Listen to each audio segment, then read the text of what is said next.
once reached for something pure. Now tremble in doubt, I can't endure. A hollow vessel built from pain, cursed to walk through fire and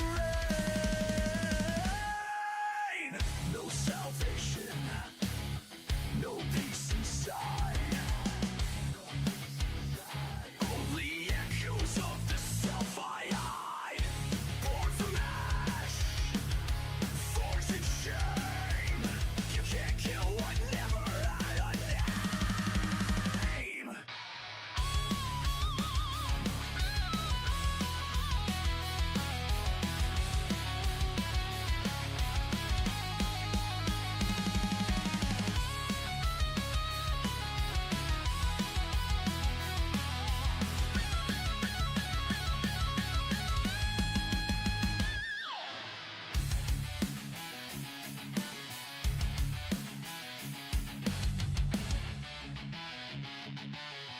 I was never whole, only fragments stitched together by guilt, by fear, by the silence of forever.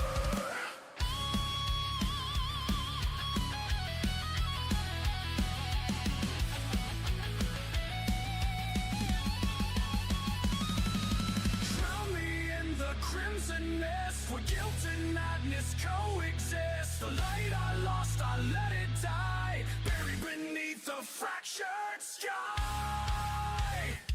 So tear me down in flame and steel, let the pain be all that's real. This ashen veil, my legacy, a soul unmade, no memory.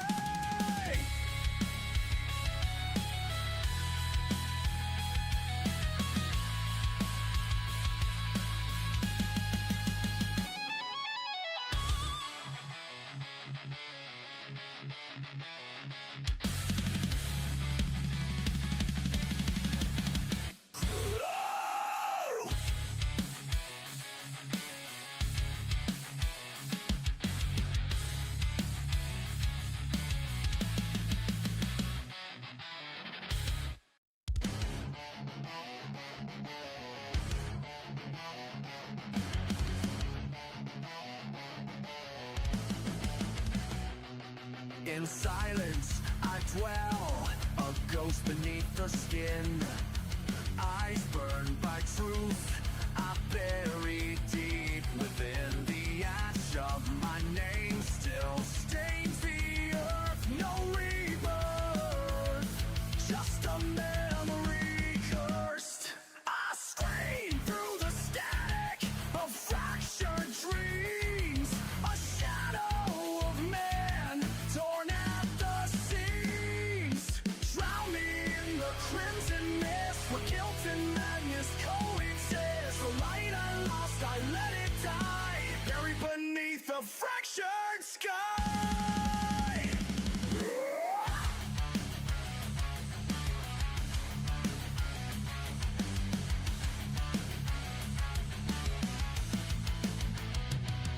These hands once reached for something pure.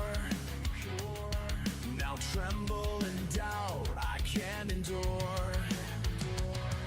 A hollow vessel. Ladies and gentlemen, welcome to Newton, Iowa and Iowa Speedway. Host of Week 1 of Season 6 of the HPRL Truck Series. Coming to you straight from the Hawkeye State. What an exciting season we had in Season 5, but we'll talk about that a little bit later. Now, it's all about starting Season 6, and a full field of drivers have turned out here at Iowa Speedway. Let's jump right in and take a look at tonight's starting lineup.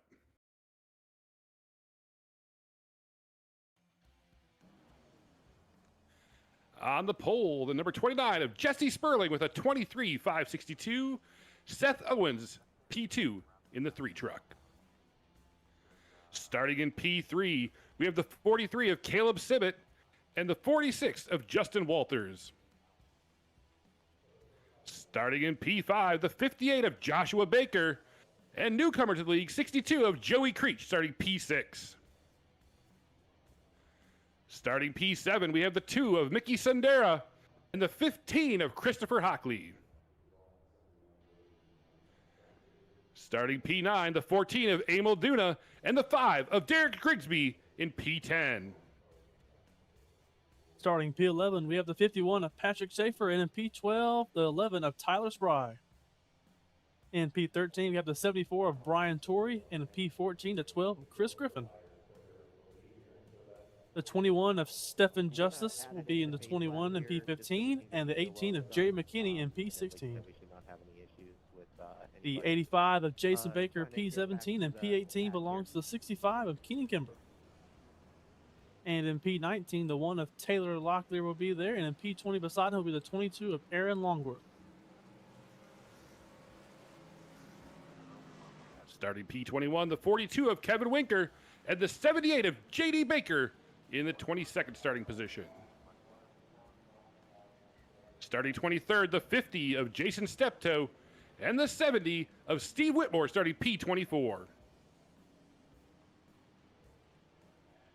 And rounding out the field in week 1 here at Iowa, the 93 of Robert Wojcik. Michael, 25 trucks to start season number 6. This is a full field. 250 laps on tap tonight. What are you thinking here in corn country? Well, definitely say if you build it, they will come. We are in heaven. Yes, we are. But all that matters, it's a short track. What happens when we get here? At the start of the season, you want to set the tone, obviously. But I think it's creating a unique little complex here as we come to a short track to start the season at a place where you can really get tempers really hot to start the year, which can really carry on. As the pace truck drops off. Ladies and gentlemen, for the first time in season number 6, out of the cornfields and onto your screen, the HPRL Truck Series is green. Here we go. Let the season begin. Jesse Sperling's going to take the lead here into turn 1. He is the man on point, and he will pull away out of turn 2. Caleb Stewart behind him. The 3 of Seth Owens, a little bit of scrape of the wall there going out of 2 as we see them immediately start going to work. The 58 getting right to the back of the 43 there of Civic. That's Jesse Sperling nice and clean as they roll off forward to complete the first circuit of the season. Jesse Sperling logs that first lap lead, that first important bonus point here at Iowa. Again, 250 laps around this tight track. A lot of room, but it gets tight around those corners. And then tight turns into loose as Sperling leads the field here to wrap up lap number 2. We're racing to lap number 45 here in stage number 1. Yep, the first thing you want to do here, obviously, a lot of these guys are going to try to get their cars underneath and try to see what they have here. I expect this track is really hot. But obviously, as we get to cooler now, be ready to watch these loose feelings here that maybe start this run. Obviously, they've kept it clean so far, but as we get darker, as we've seen saw some of last season, some of these night races when you get out here, when it gets colder and these cold tires, you sometimes get a little bit of slip. We see actually a little bit of there of a wiggle off the 29 Jesse Sperling, so I want to keep an eye on. Maybe we see a self spinner there out of 4. 2 is obviously, I'm not going to say obviously, 2 is a little bit more of a slip zone, but I feel like 4 is the easiest spot to really get yourself in trouble just because of. You'll see here as we go into 3, there's that new fresh paved asphalt down there. That nice dark black color down there is that fresh paved asphalt. And as you come up right there, the line takes you across it at an odd pattern. So it's a little bit almost like if you drive down the highway, when they get it repaved, you have that odd bump when you come across the different surfaces. And so what it is these cars will come across and it'll actually make that tire hop and get these trucks really loose. So that's one thing to watch on here in this first stage. Pavement change can definitely get them loose, but right now all the guys are content kind of drop it in, finding their groove. Early first race of the season, all tucked in right now behind Jesse Sperling. As we watch lap times, Seth Owens has actually been running a little bit faster on average than Jesse Sperling, but he's just content to hide back there, tuck in and follow along. As we go back a little bit farther in the field here, we see some of the action there. You see the 65 of Keenan Kimber. Oh, and we got one loose coming out of the corner. Down to the inside. We'll see. We're still green right now. I believe that's the 50 of Jason Steptoe, if I remember correctly. Looks like Jason Steptoe got a little bit loose. I don't know if he had any help, but he got it righted, and we're still green. We'll see if he can catch back up. Michael, how much does that hurt the tires this early in the race? It definitely is not going to make them any happier to be out there. I'm curious to see, like I said, you don't want to slide it just driving the truck by itself, much less a slide. So he'll definitely probably try to take it. The smart thing to do is try to take it easy, try to cool those tires off and get back into a rhythm. If you go trying to push and get all that time back, it's just going to compound that slip and make it even worse driving. Just what we want, make it more challenging to start off the season here at Iowa. As you see Seth Owens right there, just a truck length off of Jesse Sperling. Jesse Sperling has to go up a little bit. Seth may be able to hold the line a little bit more out of the corner. The two of them starting to put a little bit of gap in there. The top two, Jesse Sperling, Seth Owens, leading the way here at Iowa. Yeah, we can look on back. There's kind of these separate groups that's on the form here. We see the two leaders right here. We have this little pack, about 5 or 6 on back here. Let's see if we can find a better view here. Get it right on here. Give me 1 second here. See if we can get a view. We'll try to see if we go a better view. So here we go. We got a view about 7 trucks behind those leaders, all in their own little single file line. And we got a little bit further back to about P9, where Kevin Winker then leads this third group behind them. So a little bit of different strategy. We want to see kind of maybe the front guys are pushing hard, try to get a little bit of that early run. There's actually somebody getting loose there, somebody flying at a turn 2 there. But we're going to see kind of how these groups play along. Like I said, these guys back here may be taking care of a little bit more of those tires. The guys in the front may be pushing us a little bit harder here. As they're plugging away, you can see everybody trying to find their groove, some sliding around. We're only on lap number 11. Again, going to lap number 45 here in stage number 1 as we see the guys trying to make groove. Ooh, little tap of the wall there. Just a little bump coming out of the corner. That was the 21 of Stephen Justice. Just get up there as you see, giving up some spots underneath. Keenan Kimber gets underneath, pulls up in front of him as they come out of the corner. Little wiggle, a lot of action, even though they're trying to string it out. They're not trying to push each other hard, but one little wiggle opens the door, and there goes somebody by you. Here we go, lap number 12 here at Iowa. Yep, so far great racing all throughout this field. A lot of single file. We come up here, we see Justin Walters battling there with Emil Duna up here for P7 and P6 and P8 all playing around each other. We see Duna there in that Coca-Cola machine, Walters here in that 46, and we see Christopher Hockley down here in that Jiffy Lube 15 truck as he'll get under the 46. Actually had to give it up a little bit there. We'll see Justin Walters fall back to P7 and Hockley will gain a spot and go ahead there to P7. Falling back to P7 in that Jiffy Lube truck. Speaking of Jiffy Lube, HPRL Truck Series is proud to bring Jiffy Lube as the title sponsor to Season 6 here in the HPRL Truck Series. Great battle, like Michael called out, watching everybody try to move forward, move around, try to gain some spots, really trying to preserve. This is our shortest stint, our shortest stage of the entire race. So what it feels like now is only going to be amplified as we continue to move deeper into this run. As you watch the field, mostly nose to tail, again, trying to preserve those tires, trying to gain speed, watching great battles around. You see Derek Grigsby go by there, running through the corner, trying to chase down the leaders, trying to work his way up. Here we go, we see him move. He looks underneath, can't get there, washes up a little bit. We'll watch them as they come out of the corner. And you can see Grigsby, they're trying to get a little bit of a run there on the 21. He may have it. He's going to drive under it here. It's a little bit of his dive under there. The 21 gets stuck. See, that's what you don't want to do. You see the 21 get up in that old paving. You don't want to get up there just because there's not as much grip as there is down there on the fresh paving, obviously. You know, so you want to try to get that. You can see the 21's almost drifting that truck into 3. Like I said, he's got to try to back out. Maybe try to back out a little bit more of that corner. Maybe try to save a little bit of those right side tires. I just think he might try to burn them off there if he keeps driving it that hard. There we go, a little bit better. There we go, much better line there. We see him stay on that black. He trying to get up in that higher groove of it, but obviously you want to take care of it. I think if you try to charge it too hard, it's going to either one, heat it up to make it slick, or it's going to take away that right front. You're going to lose a lot of steering ability and build super tight these corners. It's a great feeling, loose, tight, everything in between. You don't know what you're feeling. You push too hard, you get tight going in. Push too hard coming off, you get loose. You hit those transitions like you talked about, Michael. These drivers are going through a lot as we see another little wiggle there. Justice with just a tiny wiggle in front of Grigsby. All of this happening just outside the top 10. You're looking at 12th, 13th, 14th, 15th there. All these guys, top 10 get stage points tonight. It's important to try to get those positions here. But again, we're on lap 19, going to 45. Yeah, we're watching on here. We can see down at the bottom of your screen is the leader Jesse Sperling's actually pulled a gap there on the 3 of Seth Owens. He's up to a second and a 10th actually. It's actually continuing to gain. We see Jesse Sperling able to keep pulling away there. I believe he's actually going to catch, that may be the 50 of Steptoe that he is catching there.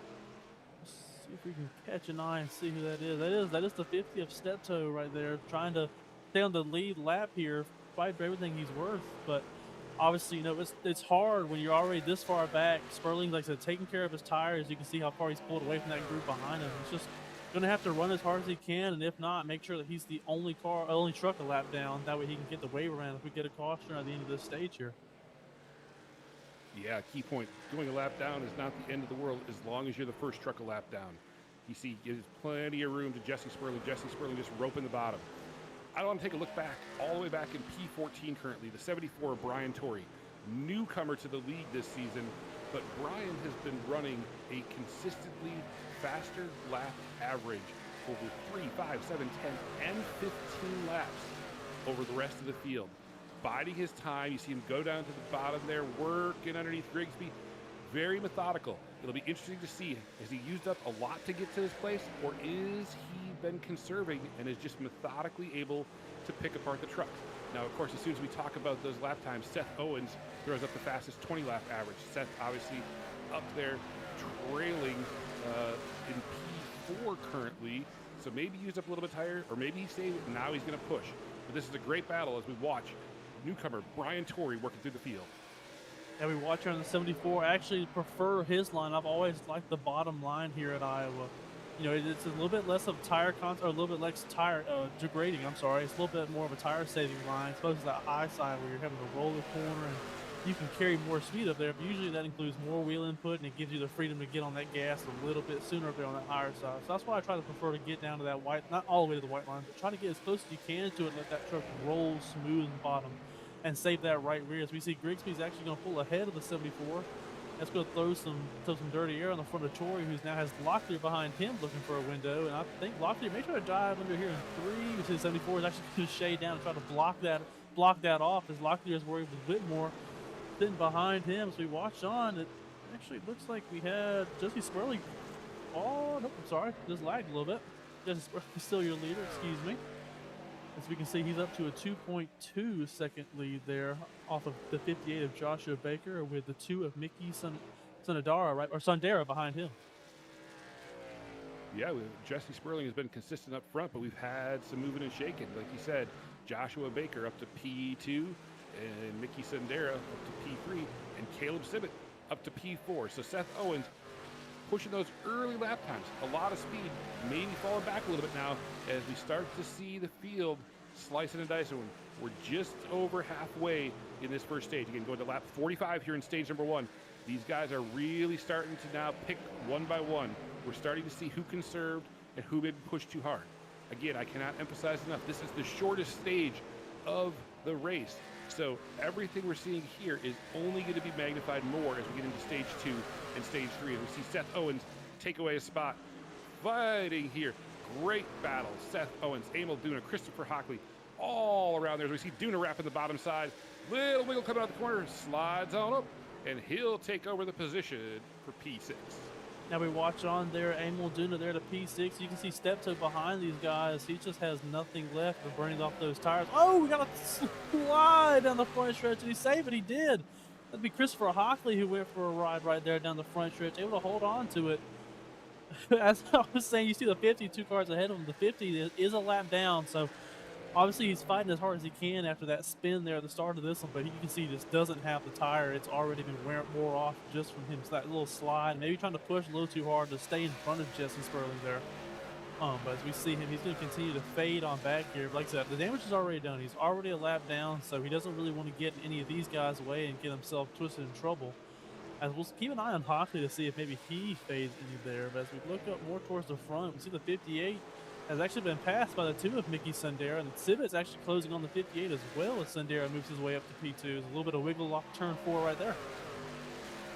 Mickey Sundara up to P2, started P7, so a +5. Great run here to start early in stage. As you see Joshua Baker not wanting to let him get away necessarily. He's still pushing pretty hard on that high side. But if we roll back just a few positions to P7, you'll see the 42 of Kevin Winker gridded in P21 all the way up to P7, moving up 14 spots from that grid position to current running position. great run. Kevin, another newcomer to the league this season. What a heck of a start, Michael. Moving up 14 spots in the course of a single stage to start the season. I agree. We're actually going to have the highest position gainers, as you just said, highlight some of these guys that have been on the move so far. You see Kevin Winker is up 14, looking to make another one here. It looks to the inside of Seth Owens. I mean, just nice and smooth. Haven't seen a bunch of wiggle out of that 42 machine, or the 00 on your screen, but it with the 42 here on everything else.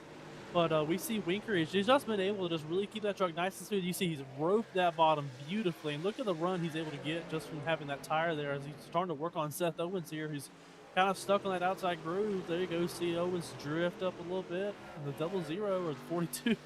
We'll have to decide which one we want to call this one, but we see him go right on through. That's another spot, up 15 spots.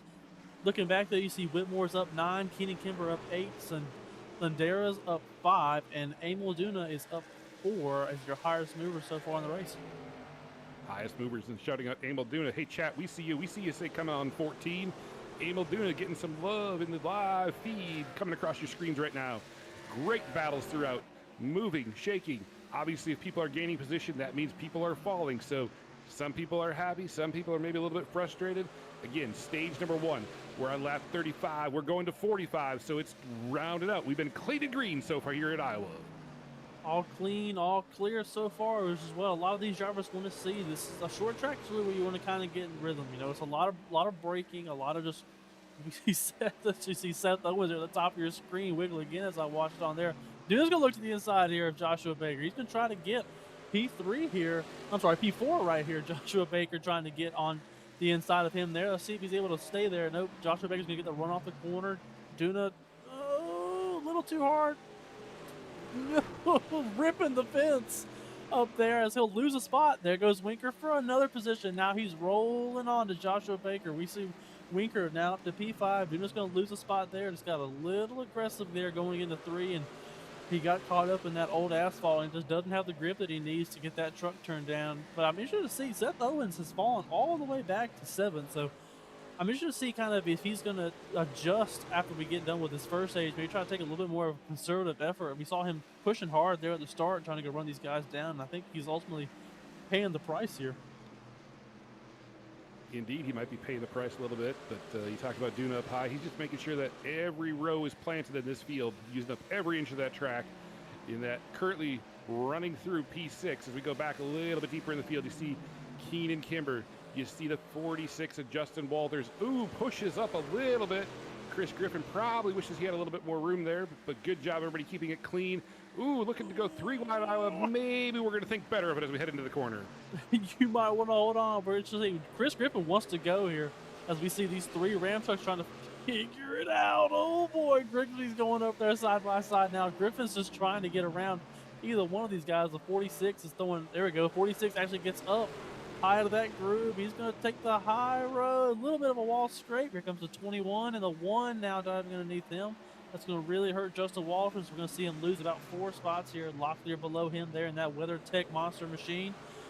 Whitmore right behind him there in his normal yellow truck coming on there. But the eyes are on Walters as he continues to fade. And I'm actually going to highlight up the front here that our friend Mr. Winker is now up to P3. He has made his way, or thought he's P3, P4, excuse me, I'm sorry. My software's glitching a little bit over here. We're trying to get that straightened out for y'all. But nonetheless, he is still on the move as we see Joshua Baker now fighting with Emil Duna back here for P6. The fights are on. We're in the waning laps of stage number 1. Just a few more laps to go. But the one thing that's remained constant since the drop of the green flag, Jesse Sperling out in front. 2.7 seconds roughly over Mickey Sendera right now. Jesse Sperling picking him up, laying him down, continuing just to rope that line that you were talking about, Michael. Just smooth around every corner. No wiggle coming out. Easy on the throttle. Just methodically picking off those laps. Now we're down to 2 laps left of the stage. The pits are closed, so we're going to see the run here to the end of stage number 1. Jesse Sperling has had complete and total command of this race so far. I'm curious to see how far he can go here with this race, with this lead he has right now. Obviously, we're going to re-bunch up here at the end of the stage, but I think with how smooth we've seen him have that truck, it's definitely going to play in his favor here this evening. It's the evening, excuse me, I'm sorry, but as we look on right behind him, he's actually lapped a couple cars. He's lapped right behind him is Tyler Spry in the 11 machine. He's actually lapped him as well as Jason Baker is also one lap down. Obviously, we knew the 50 of Jason Steptoe. Steptoe is actually not going to be able to get his lucky dog. He is currently one lap down, but Tyler Spry is the first car a lap down right there in P18. So keep an eye on that, and we'll see if Sperling is able to reel Schaefer here in one lap, which I don't think he will, which means the lucky dog should go to Tyler Spry. We'll keep an eye on that, and that will be the stage. That is indeed the end of stage number 1. What an exciting way to start season number 6 here in Iowa and the HPRL Truck Series. Jesse Sperling, your stage 1 winner, and we're proud to announce that the stages this season are sponsored by Vickers Auto Parts. Vickers is a business of Jesse Sperling's granddad, Bub Vickers, started up in the 1950s. New and used parts for all makes and models. Priced as used, good as new. Located at 914 South Alabama Boulevard, Highway 221 in Chesney, South Carolina. And they ship anywhere in the country. Give them a call at 864-461-2621. Jesse Sperling, our Vicker Auto Parts Stage 1 winner. Definitely good for Jesse one to get that Vickers truck up there to be our first Vickers stage winner of the season. But with that being said, we got pit stops to watch over here. So let's see if he can hold on to that lead leaving pit lane here. So we're going to watch on. We're going to watch for the race off pit road here and see who's going to get off there in a jiffy. Obviously, this season brought to you by Jiffy Lube. So let's see who can get off pit road in a jiffy here. Troy, any guesses? You think Sperling holds on? I think Sperling's going to hold on because I think Sperling is really excited to come talk to us as we see him roll out of pit lane. I believe he did indeed win the race off of pit road.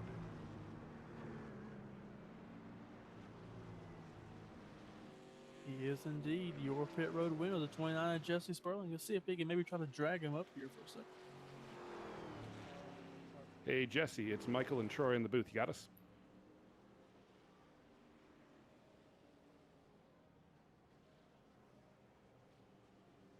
Hey, Jesse, it's Troy and Michael in the booth. You got us?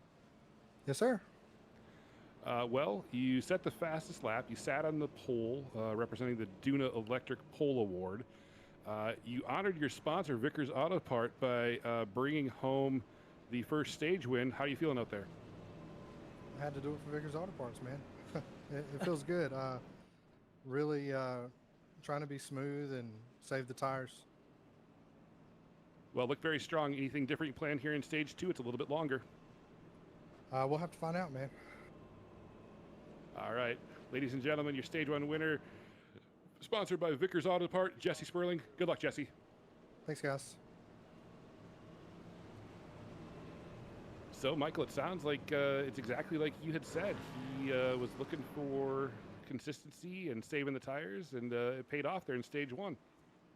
Yeah, I think Iowa, like I said, a lot of short tracks are kind of I like to treat them as a rhythm race, kind of like a road course, but in a different sense. You know, you want to get in that same mindset of, okay, I'm going to roll to my brake here, roll to my throttle here, keep that nice, like we call it, a nice little melody of just in and out of the corners. You know, find your perfect point, roll it nice and smooth, off nice and smooth. You don't want to be almost sporadic trying to hurry into the corner or hurry out of the corner. That's what ends up hurting these trucks. So obviously, we saw Jesse Sperling get off to a huge lead there for that stage. In my opinion, the best control, but I also didn't really have to worry about too much traffic. So obviously, he's in the same spot again, and he'll get the ability to start us off here as he's the leader. So we'll see if he's able to pull off, get that clean air, and go do it again. Yeah, we'll see. He's got a different set of characters around him to start this stage. Obviously, we talked about Mickey Sendera making a big move to get up to P2 there. He's going to be there. Less ground to make up. But it's all about being smooth, just like butter melting on a cob of corn. They hear the horn. The green flag's waving in stage number 2. We're going to go down that road, grab your popcorn, have a seat. Let's go watch stage 2 here as you see Jesse Sperling's going to take the lead here out of turn 2. Caleb Stewart right behind him. Mickey Sendera there in P3. Is Emil Duna's actually going to look under here, looking for P3. He's going to go under Sundero. Let's see if Sundero is able to get the high line run and actually clear Amel. He will, and here comes Kevin Winker, who was working hard there in that first stage. Now he doesn't have to go as far. Let's see if he can try to go chase down these leaders now that he's gotten through with most of that traffic. He gained 15 spots in the first stage, so... Oh, Seth Owens going for a ride back there. Oh, no! Seth Owens loose out of the corner. We'll see if he can keep it righted. He's sitting there. He gets it moving. Looks like we're going to stay green. Unfortunate for Seth, but great for the race to keep on moving. Seth Owens has some work to do here in stage number 2, which takes us to lap 115. This will be a 70-lap stretch here in stage number 2 as we go back up front for the battle. Yeah, we'll have to keep an eye on that. We may have to take a pit stop here in this stage. I know me and you tinkered a little bit here in the practice session. I don't remember them having 70 laps of fuel, so we may have a pit stop somewhere in this stage. We'll have to keep an eye on that. Maybe try to see how these guys are going to plan that pit stop around their tire strategy here. As we see 2x2 here going into out of turn 2. Sundera inside of Civet and Winker with Dune on his inside as Winker's going to cut the nose there off the 14. He's going to, we have a caution. Caution is out. Caution is out. Chance for everybody to catch their breath here as the caution comes out. Will give us a chance to reference back to Jiffy Lube. Jiffy Lube, the title sponsor of the HPRL Truck Series here in season number 6. Jiffy Lube of Mechanicsburg and Camp Hill, Pennsylvania is proud to sponsor the HPRL Truck Series and proud to support grassroots racing and the sim racing community. We provide fast, reliable automotive maintenance to help keep our customers on the road with confidence. From oil changes and inspections to preventative maintenance and vehicle care, we're committed to quality service in the Mechanicsburg and Camp Hill, Pennsylvania communities. Just like racing, vehicle maintenance depends on performance, reliability, and attention to detail. We're excited to support the HPRL Truck Series and the drivers, teams, and fans who love motorsports. Jiffy Lube of Mechanicsburg and Camp Hill, Pennsylvania. Leave worry behind. Thank you, Jiff Lube, obviously for giving us the opportunity to come over here and get onto this league. We're actually going to take a look back here. I believe that caution was for the 85 of Jason Baker. Let's see if we can try to figure out what happened there. Maybe not. Maybe he lagged out. I'm not entirely sure. Try to see if maybe we can pull that back up, but he was smoking. We saw him rolling onto pit road. We'll see if he gets rolling here. He should have a fast repair here on the pits for these guys. So we see him throw some tires on, so he should be rolling here in a second. Let's see. There goes Jason Baker. So he will use a fast repair, but I believe that is our caution. All right. Sometimes we get a little surprised. Sometimes, sim racing does have glitches for drivers. So we definitely saw that Jason Baker, unfortunate recipient of some damage there, but was able to get it serviced in pit road. As we hop out to the chat, a lot of shout outs for Jesse Sperling, obviously the winner of stage 1, also the pole sitter to start the season and currently pacing the field. Mickey Sundera currently sitting in P number 2. Again, it's almost going to look like the restart, Michael. We got started on stage 2, only got a few laps into it, but it looks like we're going to have a lot of those familiar faces up there in Sperling, Sundera, Civet, Winker, Duna, Hockley, back here to Keenan Kimber and Grigsby. What do you think? Are we going to see people push hard now, or are we going to sit back? Again, we still have a long ways to go in this stage. I agree. I still think you didn't get a long enough run off that first one. I mean, you got, let's see, if we do the math, you got roughly 9 to 11 laps there off that one. So I don't think that's enough to push, considering the fact that we have 70 laps to go. So I still think they'll be in that pace mode, that kind of taking care of. We may have some hard chargers trying to get out of the dirty air, trying to come up here to the front to get some cleaner air. Or maybe for some track position, if we get a caution, maybe in the middle of this run, they can go. Everybody's going to come in pit. But the biggest thing is, I think everybody's going to be the same thing we've been. Try to get single file. If you have a move, maybe go try to make one. But otherwise, keep those tires nice and fresh later at the end if you need. Fresh tires, that's going to be the key. Who can keep them the freshest the longest? Again, we got a long run here. We're going all the way to lap 115 here in stage number 2. Stage number 3 obviously takes us to the end, which is lap 250. So when we start to look at how far these guys still have to push it, that's 135 laps run to the end. So it's going to be almost double what they're doing here in stage number 2. So it's going to be very important to keep those fresh tires available all the way to the end of the race. It should be definitely very exciting as we see the pace truck with the lights off, field 2x2 rolling through turn number 4 The lights are on here in Newton, just down the road, or just up the road, excuse me, from Knoxville. We'll see if they're going to let it fly as the green flag flies here, and we're back underway. Jesse Sperling didn't quite get the jump he wanted there as he goes in turn one. He should still clear the two of Sundara. He will. Jesse all by himself. Get a great view here of the entire field. You can see on back 2 wide all around. Maybe see some 3 wide. Thinking about it.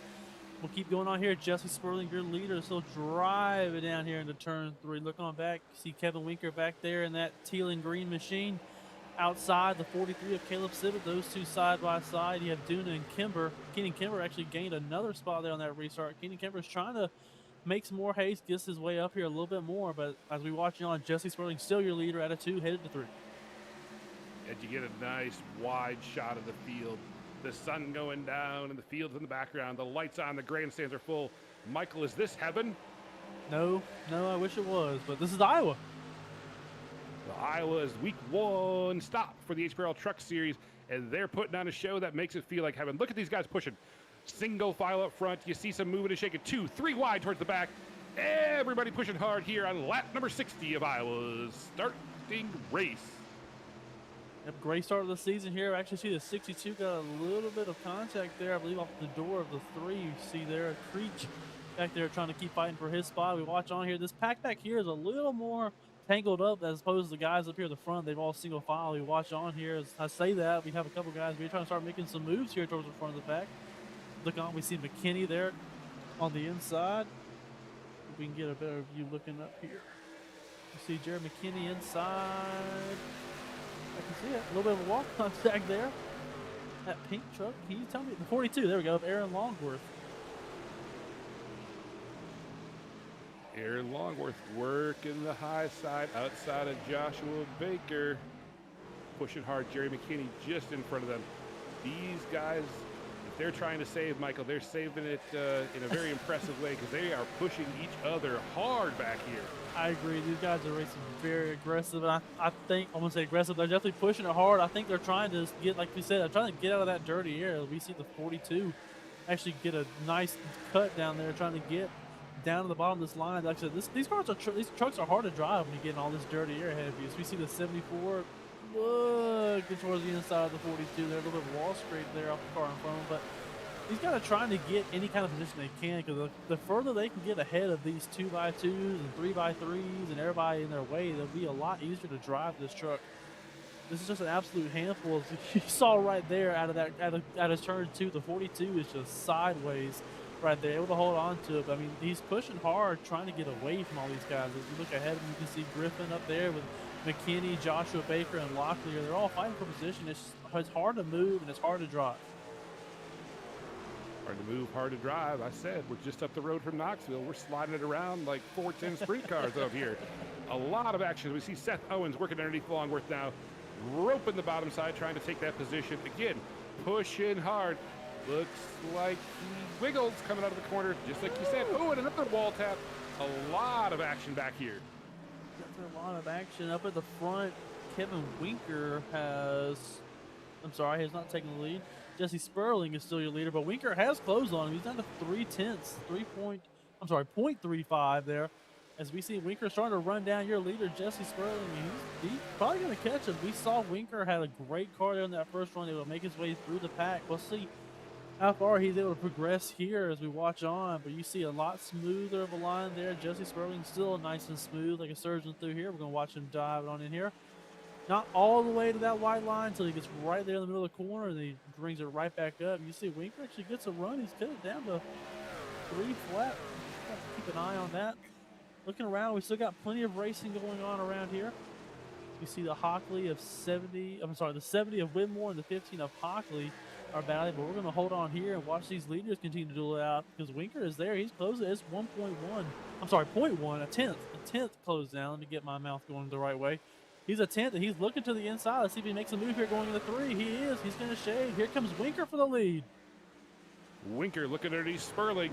Are we going to have our first lead change of the season right here? Side by side coming out of the corner. Winker gets a little bit loose, has to tuck back in line. Sperling holds the position one more straightaway. Here comes Winker looking back to the bottom. He's pushing hard. He's going to push up a little bit. He's not going to have the momentum. Sperling holds the line, hangs on to lead the Jesse's fighting with everything he's got. Winker is actually on the better line right there. A little bit shade down there on the bottom. Jesse should have to run the corner to clear him here. Oh, a little bit of a slide. I wouldn't call it losing it. He just got a little bit there on that torque down there. You can see Winker's just able to drive it here into the corner. He'll get underneath the 29 of Jesse Sperling here. Actually going to jump. Oh, a little bit of a wall scrape trying to get back up in line there with the 29.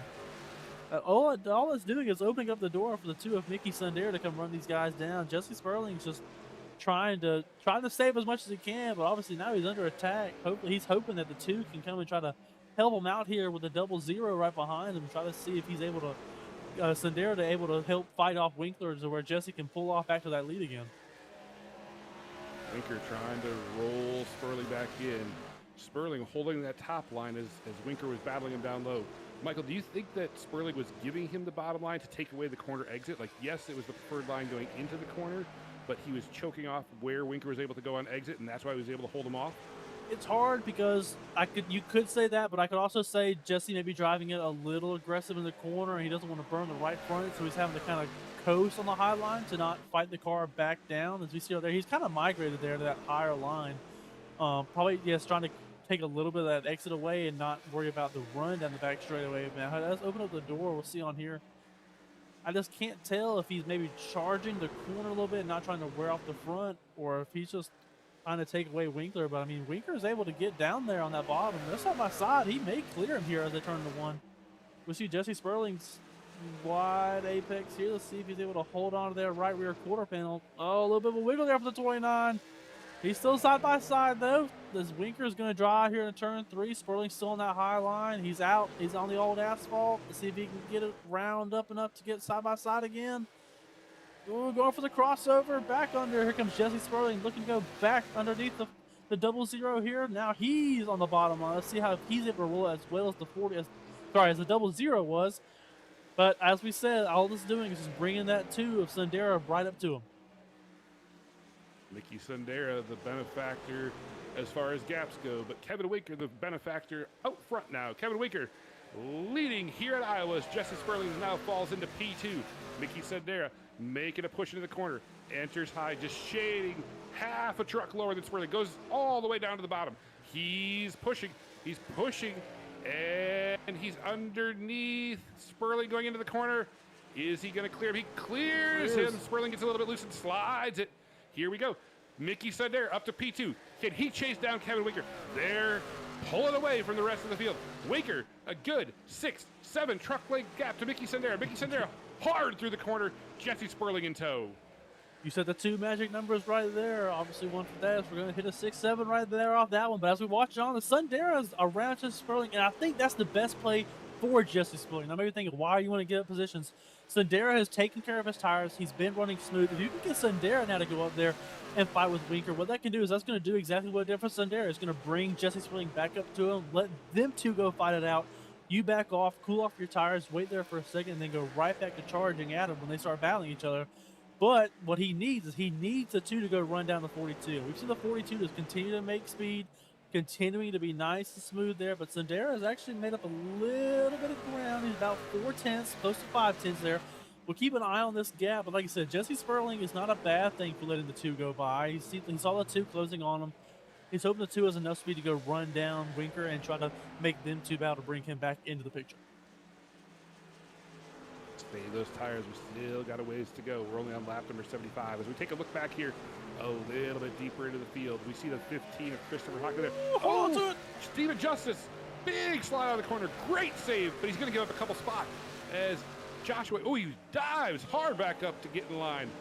Wow, great battles here at the track. Everybody's moving and grooving as we see Grigsby, Joshua Baker, Justice there in tow. Great save, gets back in, pushing hard. Baker washing up the track. Michael, it's getting electric out here. It's starting to get a little feisty. These guys are starting to push there, and the tires are starting to show signs of it. I mean, we still have 31 laps to go left in this stage. So plenty of time and a long run here. Obviously, we said they may need a pit stop, but I don't think anybody wants to be the first one on pit road unless they absolutely have to. We'll have to keep an eye on, maybe watch for the piss offs, how hard these guys are pushing these trucks. I mean, I just don't know if the tires are going to last enough to really have anything left at the end, unless they just think, well, everybody's pushing just as hard as I am. It's not going to be any effect. We're all going to be on the same thing anyway. So they're just saying, throwing caution to the wind, just putting the foot down. Put the foot down and let her sing. Joshua Baker looking underneath Derek Grigsby, side by side through the corner.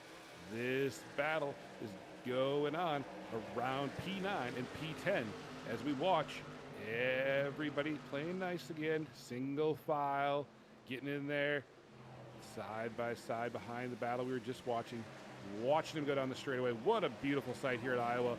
Again, week number 1, 19 weeks of points-paying racing this season, and it all starts here at Iowa as we watch Grigsby working the low side.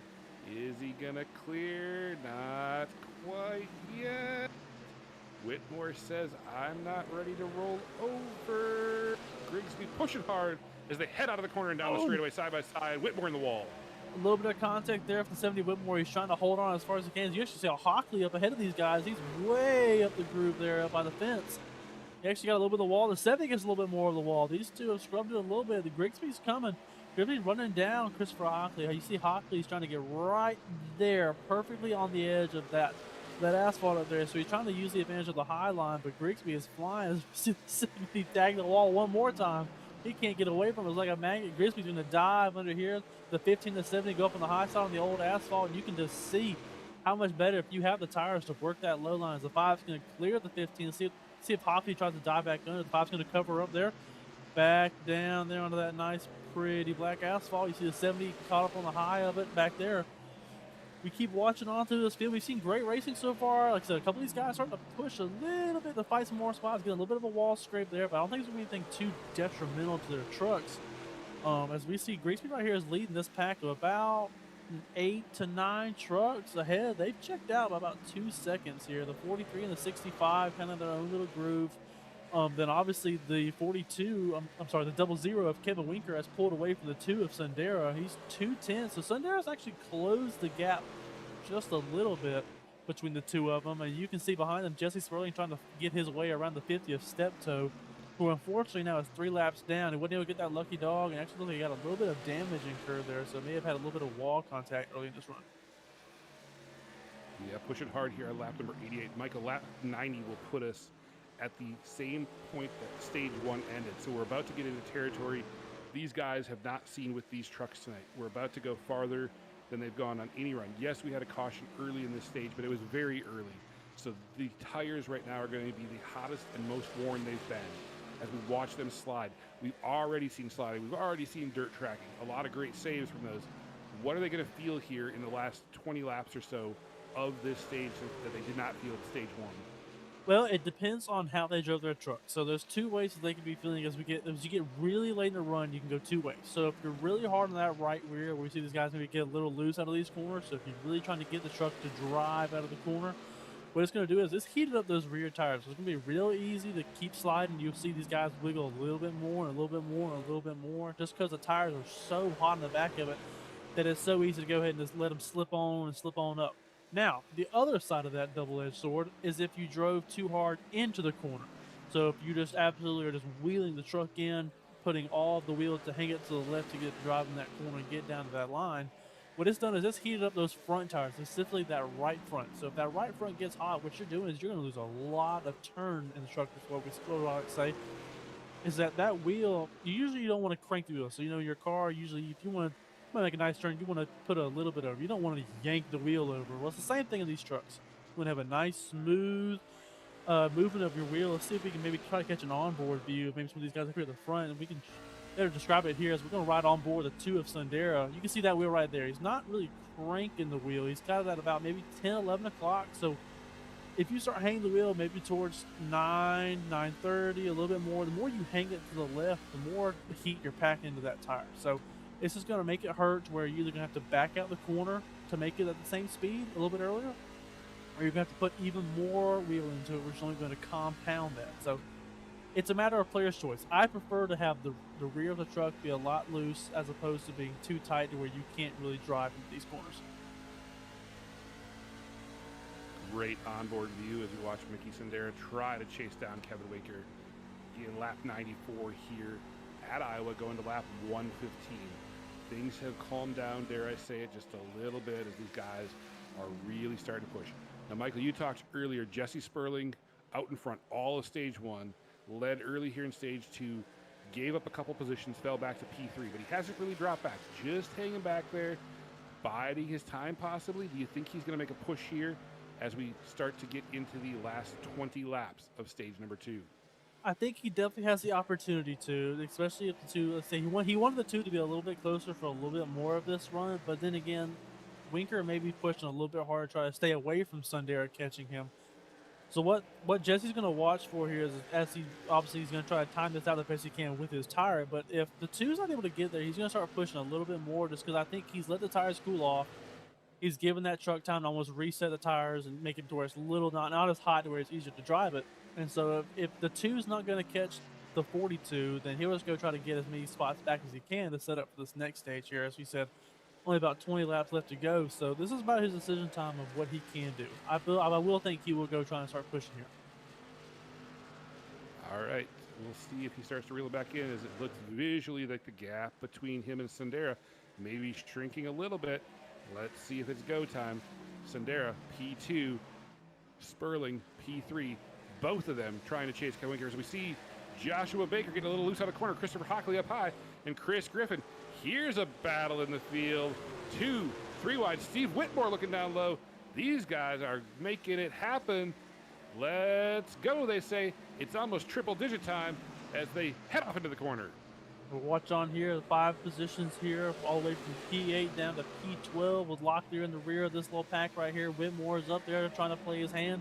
Chris Griffin, Christopher Hockley there, still running above that fresh pave. You see him, he's light being up there in the old asphalt. I don't know how it's going to affect his tires. He may be up there just because the rear of the truck is loose. Maybe there's a little better grip up there just because it's a lot not as grippy as the surface. As we watch on here, we're actually going to give up a little bit of time there. Whitmore's looking underneath him there. Steve Whitmore's going to drive it on here to turn 3. Locklear's going to try to do the same, get to the inside of the 15. The 15's kind of in no man's land. He's actually lost a couple spots. When he first came over here, he was right behind Griffin. Obviously just lost one to Whitmore. We see Locklear's now looking on the bottom underneath him. Let's see if Locklear is able to make a pass here. We'll watch along here. Behind them, you see the 18 of Jerry McKinney. He is currently in P13. Locklear P12. Whitmore is now into the top 10 right there in that 70 truck. Grigsby is a little bit further ahead there in P7, but your leader is still the 42 of Winker.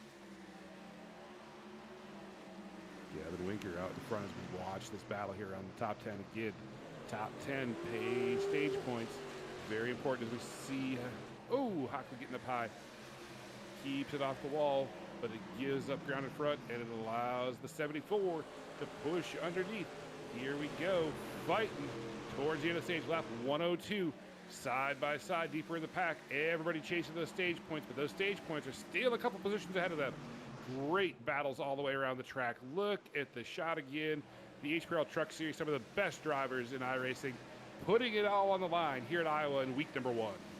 Letting it all hang out here as we start getting towards the closing laps of this stage, as we see the 70 of Whitmore here near the bottom of your screen. He's currently fighting with Locklear for ninth place right there between the two of them. The 74 right here is kind of in no man's land between the group ahead of him and the group behind him. He's just trying to keep running laps, trying to reel in ahead of them and get away from the group behind him. We actually saw Locklear get a little loose right there, I believe, is who we saw get a little loose out of that corner. That's the one of Taylor Locklear fighting hard with McKinney. McKinney now got his eye for P11, trying to go catch Steve Whitmore, who is the last truck who will earn a stage point there in P10. Ahead of him, the 12, Chris Griffin. Ooh, we saw the 70 get real close on that one. Keep an eye on there as we see him keep trying to push. These guys are going to want another spot. Every spot into the top 10 gets you some more points, which, can have huge effects here into the season. And with that in mind, Troy, I want to make a point that we haven't really gotten to yet. Last season champions Jared Mahone is not here tonight, so our reigning champions are going to be behind the 8 ball to start the season here. What do you think he's? Obviously, we know he was very consistent last season. How much do you think missing the first race is really going to affect his season overall? Well, yeah, Jared Mahone not here to start the season. He is celebrating his wedding anniversary, so I think he made the right choice Since the guys do get 2 drop races in the regular season, I don't think that this will be too much of a factor for him, but it does put the pressure on. If this has to be a drop race for him, that means his other races have to be very consistent. He has to put up points in the other races. So congratulations, Jared, on your wedding anniversary. We hope you're having a great time. Hope you're watching live right now. Whether she knows or not is neither here nor there. But that being said, you know, Jared did win 6 races last year, so I think he's very capable of coming back from this. But we've seen a lot of battles. We've seen new guys running hard. We've seen veterans running hard. I think he's going to have a tall task when he's going to be behind the 8 ball missing week number 1. I agree. I've always been big on momentum. I think if you can get a good statement out of the gate, it definitely kind of sets the tone for what people are expecting of you that season. As we watch on, we still see Winker the lead. He's actually grown that lead up to 1.2 seconds over Jesse Sperling, who has actually passed the 2 of Sundera. I think Sundera pushed a little too hard there. So Winker, your leader, Sperling there in P2, and Mickey Sundera behind him. But I don't think Jesse's making up enough time here at the end of the stage to go running down. We'll keep an eye on these two. I believe it's kind of holding about the same lap time. Troy, double check me on that. Try to see if you can get an eye on that. But I believe Winker, as long as nothing goes wrong here and keeps running these laps that he's running, he should be able to hold on here for our stage 2 win. Yeah, as we look through how these guys are running, keeping pace, Sperling, Sundera, a lot of give there. Teammates working closely together. If we look at lap times, Kevin Winker's last lap time was a 24:8:42, and if we move on over to Jesse Sperling, it was a 24:7:44. So about a tenth faster for Sperling last time around the track. As we're watching guys still using the wall to get around here, as we see Locklear and Griffin side by side, and McKinney and Whitmore right behind them. Yeah, these guys are all fighting for that last stage point. Right now it's going to the 12 of Chris Griffin. As we see behind him, McKinney and Whitmore's going to try to run back down. Locklear actually hopped a couple of these guys. He's up to P9 now, looking for Joshua Baker there to go for P8. We'll see what he will do. Obviously, McKinney and Whitmore are going to fight amongst themselves to go try to chase down Chris Griffin for that last spot. Chris is just trying to say, give me away from these guys. Let these two fight it out so I'm able to hold on and get that point. We'll see if Whitmore's able to clear the 18 right there. McKinney, he is. He's going to drive it down here into turn 3. They're trying to reel in Chris Griffin. They're going to start pushing hard here. Let's see if maybe we try to get a little bit of wall contact, a little loose out of these trucks behind, and we'll keep an eye on that. Down to the waning laps here in stage number 2, going to lap 115, currently on lap 112. It's go time if you want to get those all-important stage points, and go they are. Sideways, high, low, slider out. Oh, driving it deep, almost contact. Great job keeping it low. These guys are really fighting for those stage points in the starting position for stage number 3. Yeah, we see a lot of action right here. This group around that stage line. You see on the left side of your screen is Locklear with Joshua Baker behind him. Looking behind them is the 12 of Chris Griffin with Whitmore around his tail. All of them starting to bang into the wall there, trying to get every bit of track they can here as we come near the end of this stage. The 18 underneath the 70. McKinney's trying to charge up a run here on the bottom. Trying to get side by side with the 70. Not quite able to hold on there. He's going to fade back in the line here and reel it on back down. We see the Whitmore is just driving it into turn 1 as we see Chris Griffin's kind of trying to lag, not so much lag back, but back up that corner so he can get the exit and get away. Whoa, McKinney's moving way underneath the Whitmore there. Jared McKinney says it's my turn to go try to take a crack at it. I'm running out of time here. McKinney's loose off of 4. And with that being said, that is stage 2, your winner. The 00/42 of Kevin Winker. Kevin Winker, your stage 2 winner. Your Vickers Auto Parts stage 2 winner.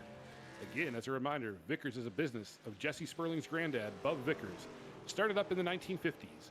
New and used parts for all makes and models. Priced as used, good as new. Located at 914 South Alabama Boulevard, Highway 221, Chesney, South Carolina.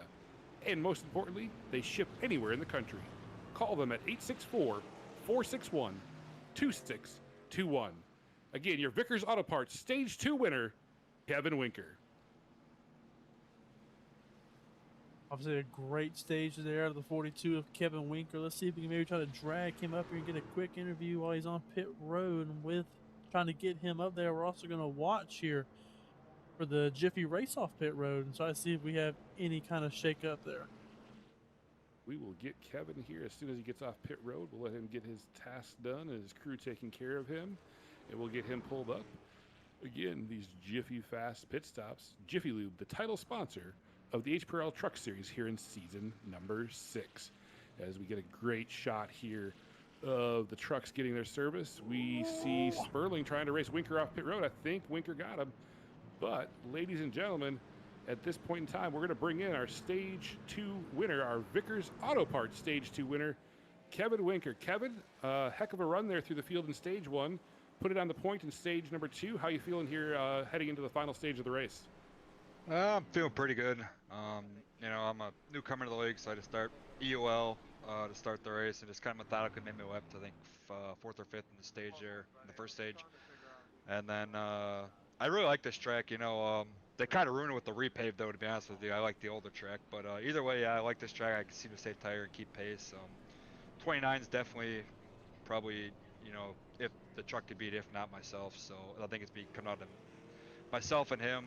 He beat me off here, pit road here, but we still got 125 laps to go with a pit stop. So I think that's going to be kind of the critical moment is when you make that pit stop here. Yeah, a lot of strategy calls. It's obviously worked out, like you said. Gridded P21, got the point there. Anything different you're going to do in the Stage 3 than you did in the first 2? No, I think just try to get the lead and control it. You know, Queen Air is always king in these trucks, you know, no matter what track you're at. So if you can kind of control your track position, you kind of control your destiny. And then obviously you just got to figure out the pit strategy and not be on the wrong side of it. So we'll see how that works out here tonight. Well, good luck. You should be coming up to the double up here in 1 degree, and best of luck the rest of the way. Sounds good. Thank you. Ladies and gentlemen, again, your Stage 2 winner, the Vickers Auto Parts Stage 2, Kevin Winker. So, Michael, you heard him talk about it. He said pit stops. You were wondering about it, and he said it's going to have to happen. What do you think? Early pit, late pit, cut it down the middle? What would be your strategy? Obviously, stands cautions as we come back to green here. About to say, if we had a pure green flag run, I think I like to usually play it on more towards the back end of a run. That way I have a little bit more to go attack with towards the end. But you also don't want to do it too late in the end of the run where you don't have enough time to go use those tires. But one thing I want to point out, he said, Jesse Sperling beat him off pit road. That pole position paid dividends as he was able to drive off and get the lead once more to start this stage. Pole position, pit position, put you on point. Whether you're an Ames fan or an Iowa City fan, it's like the Battle of the Cyhawk here as the HPRL Truck Series goes green in the final stage at Iowa. Watching on, Jesse Sperling's going to get a great jump there as he's actually going to pull ahead there of Winker and Sundera. Sundera's looking to the inside there of the 00 machine. He's going to try to get as much of a run as he can. They want to try to get the 42 behind him. The 42 has obviously put himself in great air condition here. As we see him now to the outside of Jesse Sperling. Here we go, side by side for the lead. The 00, oh, got a caution. We got a caution, I believe. Maybe Caution the 12. is out. The 12 of Chris Griffin went for a ride there. Chris Griffin. We'll see if we can catch a glimpse of it here in a second. See him on the bottom side, Jerry McKinney up high. Single file going into the corner. Ooh, just a wiggle. You know, Michael, he started kind of up in that old asphalt, maybe came back down into that fresh asphalt. Do you think that was enough to just upset those cold rear tires into that corner? Absolutely, 100%. As you see, it actually was, like I said, it came off a little bit. I think what it did is it unsettled the truck. Let's see if we can try to get an in-car cam here. See if we can watch his wheels. He goes through there. Like I said, I think when he gets a little bit up on that high side, upsets the truck. Here we go. Let's watch the wheel. He's already loose right there. He's trying to save it going into the corner. Yeah, you're right. Like I said, came off that fresh paving, got that back end just a little light, and you saw him fighting that wheel in the middle of that corner. We're going to watch it one more time.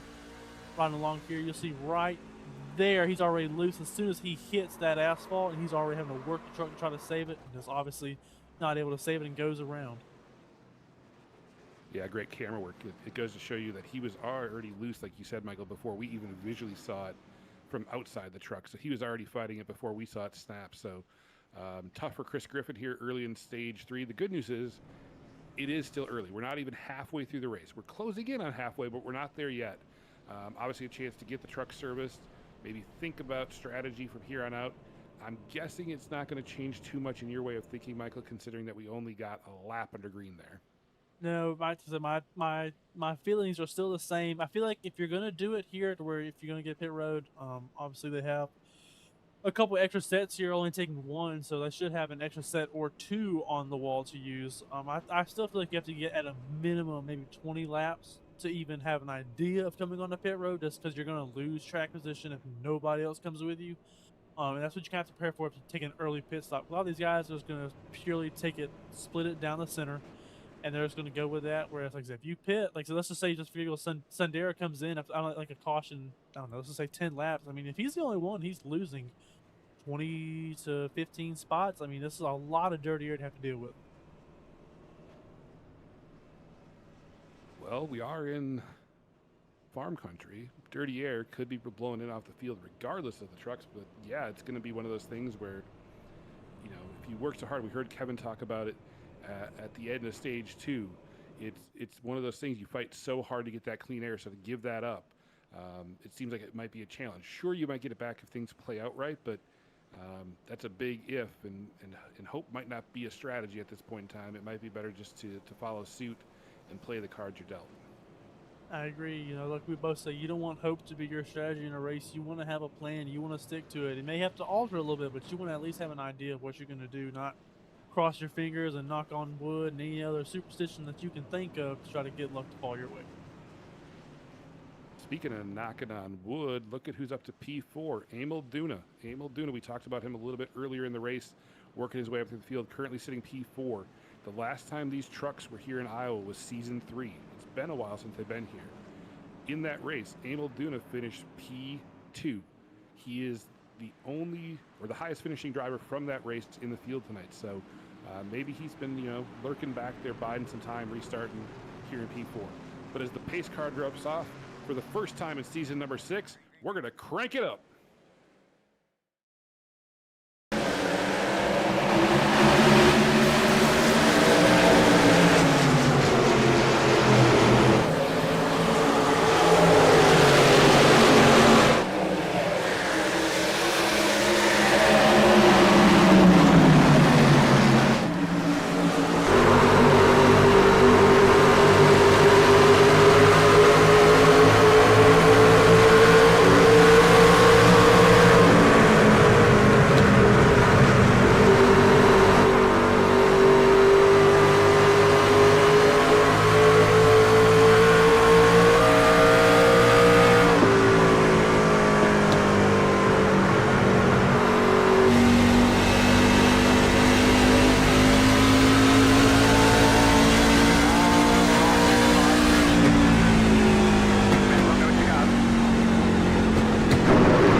We cranked up the sound. We cranked up the action. Caution is back out here in Iowa as we see the trucks starting to get single file and fall back in line.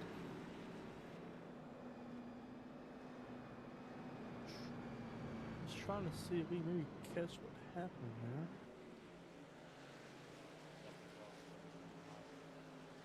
Let's see what went on here. A lot of battling, 3 wide. See Baker and Owens. See Robert Wojcik up there. Ooh, Owens Schaefer. snapped. Ooh, and Schaefer. Ooh, a couple things going on with trucks snapping. We saw Patrick Schaefer get a little out of shape right there. Now watch on here.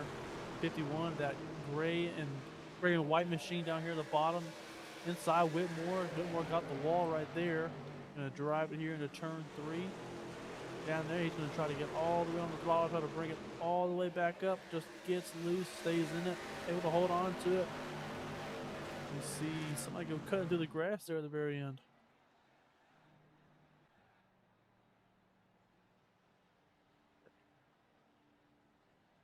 Reset here. See a couple trucks in pit road.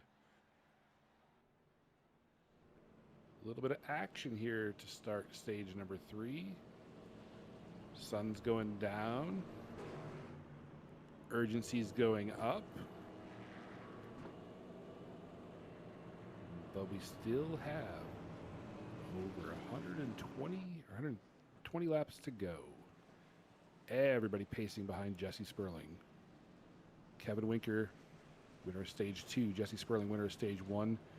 They will reset the front line as we get ready to restack next time around. Yeah, we've seen Jesse's been able to hold on out there. Obviously, is what he's wanted to do, is able to hold on to that top spot there. He's liking these cautions, you know. He's not worried if they can continue to get these cautions. He can just continue to kind of cruise and take care of his stuff here on the caution laps. You're not burning tires, and you're saving fuel here, which is only prolonging his run up here at the front.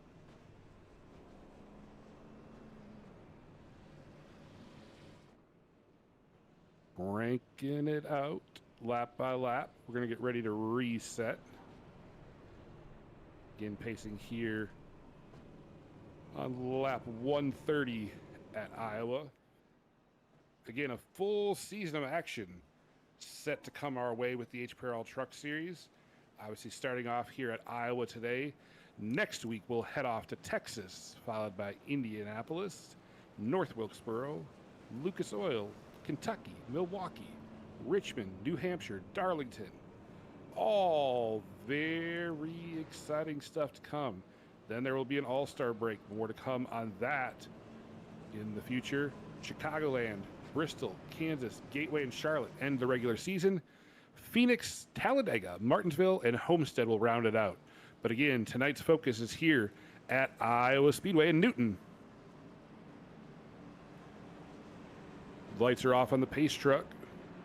Rolling around. Jesse Sperling will set the pace. Kevin Winker outside. Emil Duna and Mickey Sendera in the second row. We'll see who gets a good launch here as the pace truck drops off.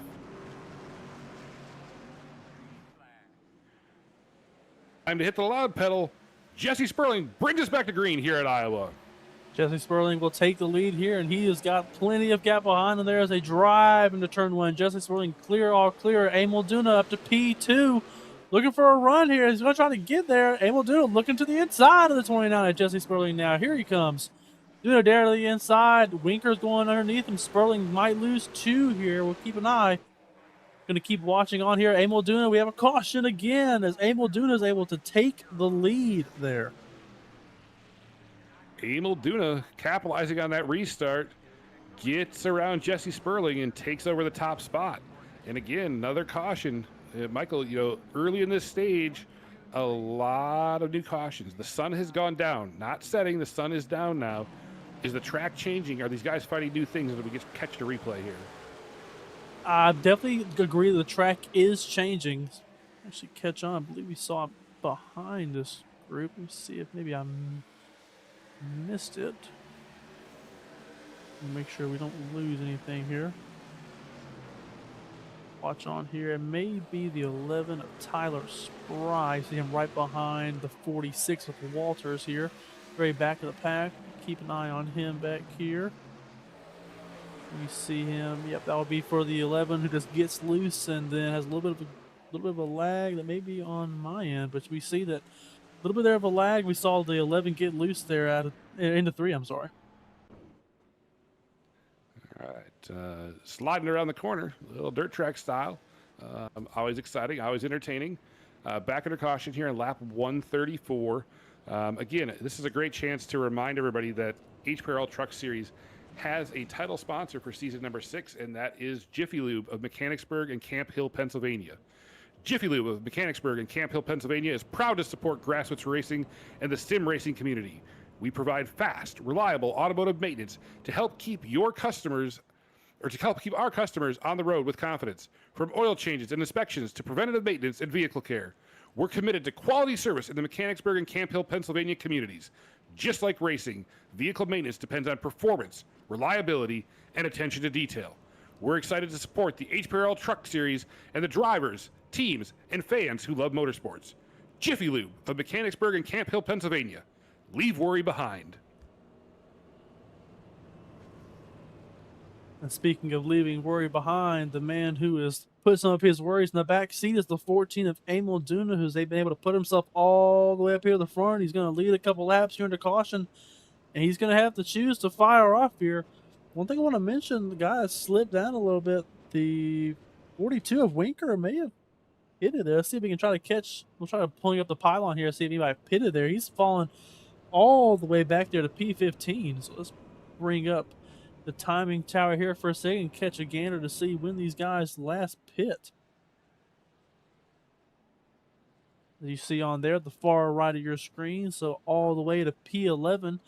Last pitted at 117, and like I thought, Winker pitted at 134, so Winker just went in to put on some stickers there. Winker gave up that fresh air that he talked about at the end of stage 2 to pit.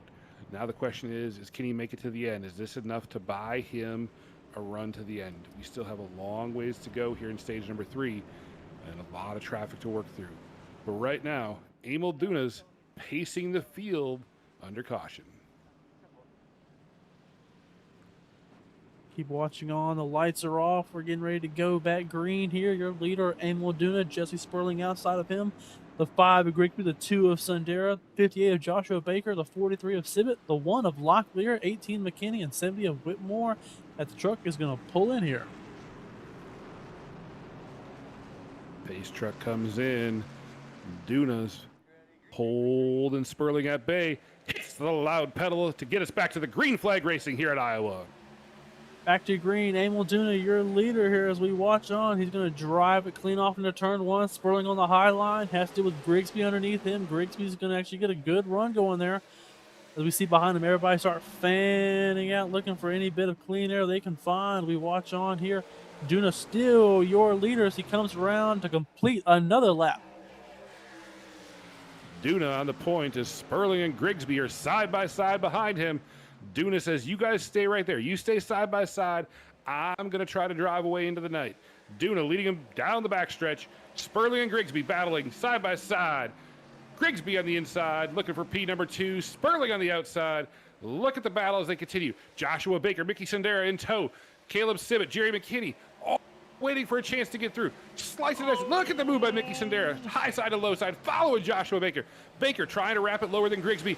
Almost 3 wide coming out of the corner. Sperling stuck up top. He's going to give up 1 spot, maybe 2 spots as Joshua Baker pushes Mickey Sundera in tow. 3 wide, 2 wide coming out of the corner. These guys are fighting hard. Jesse Sperling's trying not to lose too much ground here, but he is under attack from the 58 and the 2. They are both attacking him from all over the place. And Sibbett back there, he's bid his time. Now he's coming back on the charge here. As we continue to watch on, Jesse Sperling is able to hold on there. He's going to sit comfortable there in P4. He wants to be a few more spots ahead, of course, but not bad to lose only 1 or 2 spots there off that restart. As we see the 2 get loose there, 2 trying to get a little too jumpy on the throttle there. We see behind him, we see McKinney and Locklear side by side behind this group. Your leader, still the 14 of Emil Duna, as he's pulling away with 5/10 of a gap. Emil Duna with a 5/10 lead as we watch Jesse Sperling in the battles behind him. Jerry McKinney pushing underneath, looking underneath Taylor Locklear, clears him coming out of the corner. Look at the battles. Oh, McKinney loose, shakes it coming across the start and finish line. What battles we have brewing here throughout the field, and we still have over 100 laps to go.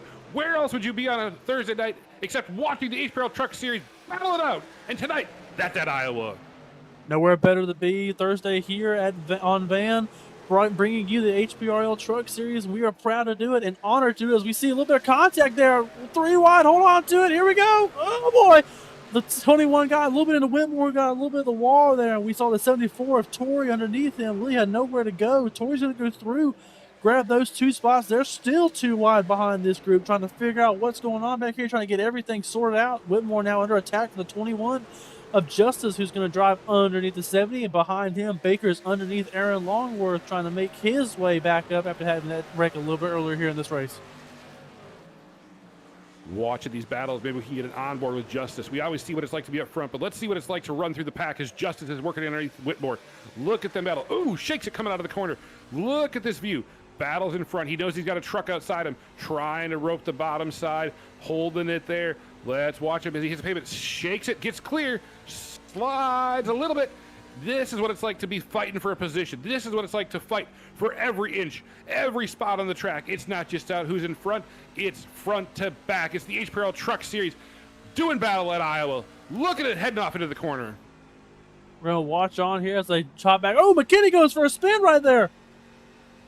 Caution didn't come out. We saw somebody go for a ride. I believe that was the 18 of McKinney. Let's see if we can catch a view back there. He's able to save it. We thought we saw him get way loose right there in the middle of 3 and 4. Able to hold on, but he lost a bunch of ground. He's still losing spots there. That's a big save there at the 18. What a save. Oh, my goodness. Saw him right there in the corner. We hopped on the board with Whitmore there for a second. We saw that red truck all of a sudden come a flash there on the side of the window net. That's how fast things happen in truck racing and in the HPRL Truck Series. As we see a little bit of contact with the wall from Seth Owens, McKinney looking underneath him. The battles, Chris Griffin, Jason Baker just out in front of him, Tyler Spry right behind. Great battles. All this happening behind your leader, Emil Duna, out in front. And by the way, I see you, chat. I know that you're out there, and I know that Violet says, "Let's go, Daddy." That's what's happening tonight as Emil Duna paces the field. Yep, continuing to watch on here. Emil Duna, your leader, holding off the 58 and the 5 behind him, who are battling side by side. They've actually closed a little bit there on Emil. He's going to keep pushing as hard as he can, though, trying to stay away from these guys as best he can as we see them get single file there for a second. Duna's going to ride on in there, try to get down to that white line and rope it right back out there on that nice, fresh asphalt that they've paved down here. Continue to watch on. Grigsby starting to search around here. He's closed the gap now. It's 2 to 3 tenths here. About 3 tenths as Grigsby keeps working, looking for a line, looking for a little bit of speed to try to close a little bit further there on the 14 of Duna. Duna trying to hold him at bay as we look back at some of the battles across the field. Here's Locklear. Locklear running a little bit higher, searching around, trying to draw in Caleb Sibbett. Caleb Sibbett chugging away, just trucking in P6 currently as the caution is back out here in Iowa.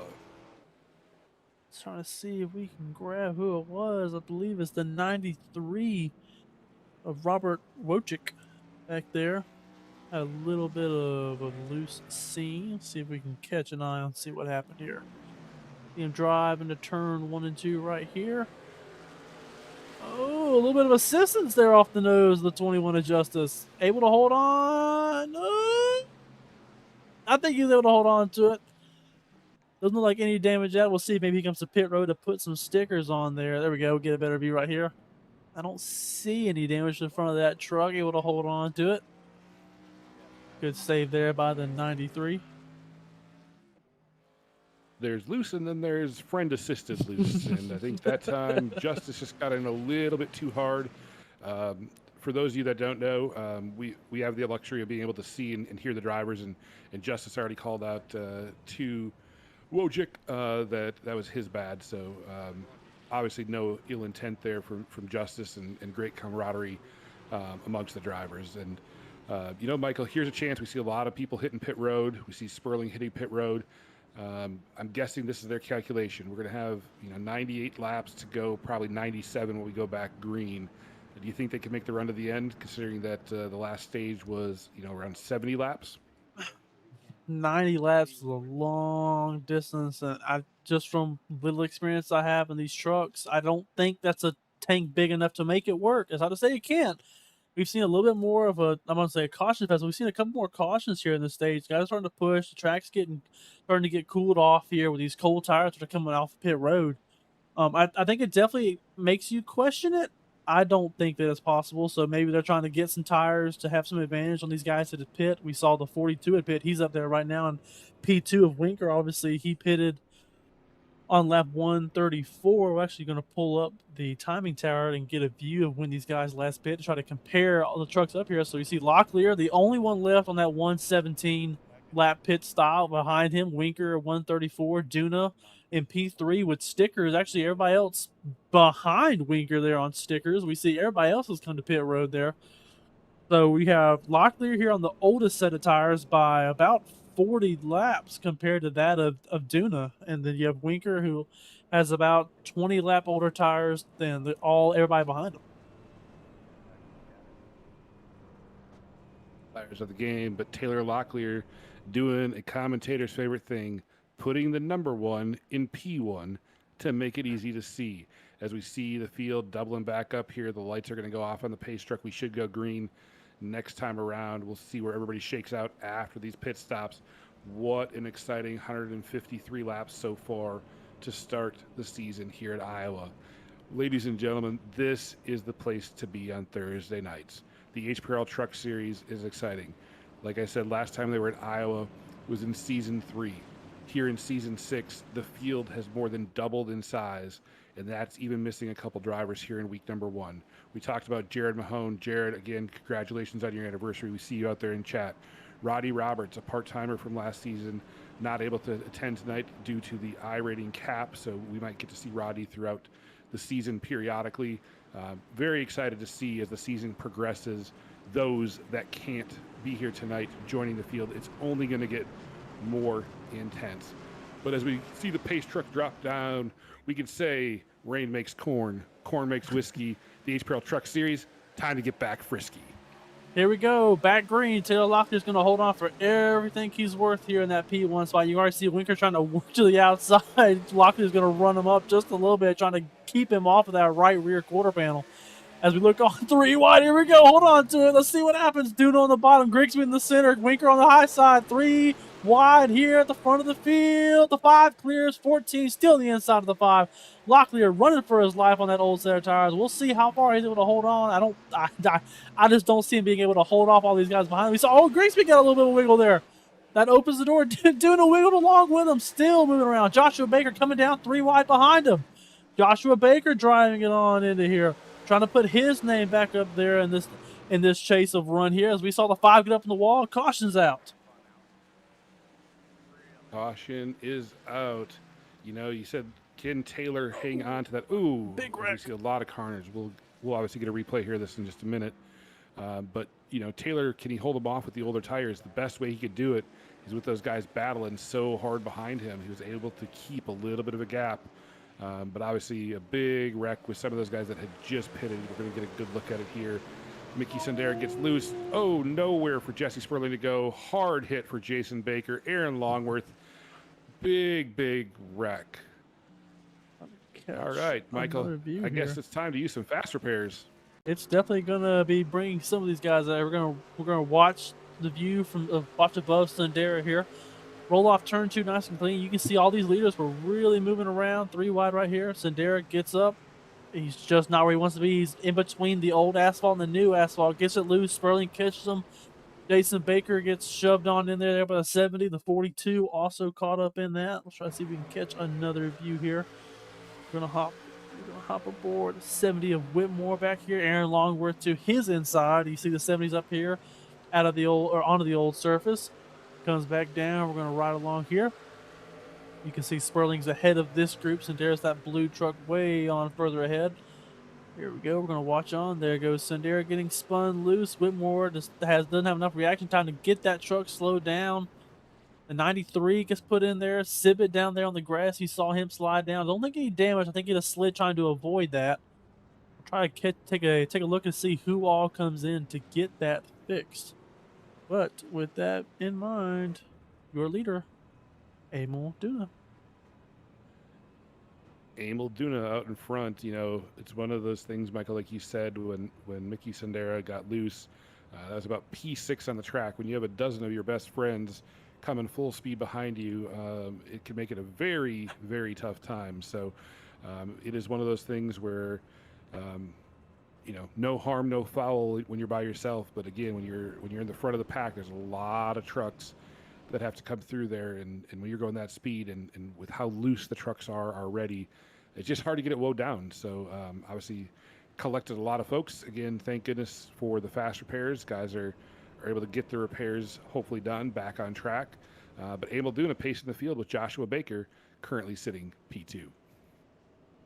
And we're going to try to pull up the timing tower here real quick and try to see how many fast repairs these guys have left. We have that luxury with an update here with us. You can see on right here, Duna and Baker no longer have one. The first one that has will be the 21 of Justice, and Schaefer will also have his. A lot of these guys used it right there, obviously more towards the back You see a couple of these names still have that 1/1, so they have one fast repair to use. If they have a 0/1, it means they've used it. If they have a 1 out of 1, it means it's still there on deck for them to use. And I will think they might need it, considering how aggressive we've seen these guys starting to get here. With so much longer left in this race, they know the clean air is so much better than being behind and following guys. So everybody's fighting hard to get up in that clean air. But what a shakeup up here at the front. We look on here at our top 5. I mean, obviously Duna's able to hold a spot, Joshua Baker, Grigsby, but you got Torrey up there. The 21 of Justice, Jared McKinney's made his way up here now. Creech on the 62, his first time up here at the front to come play. Schaefer in the 51, he had a spin earlier this race. He's capitalized, made his way back up here.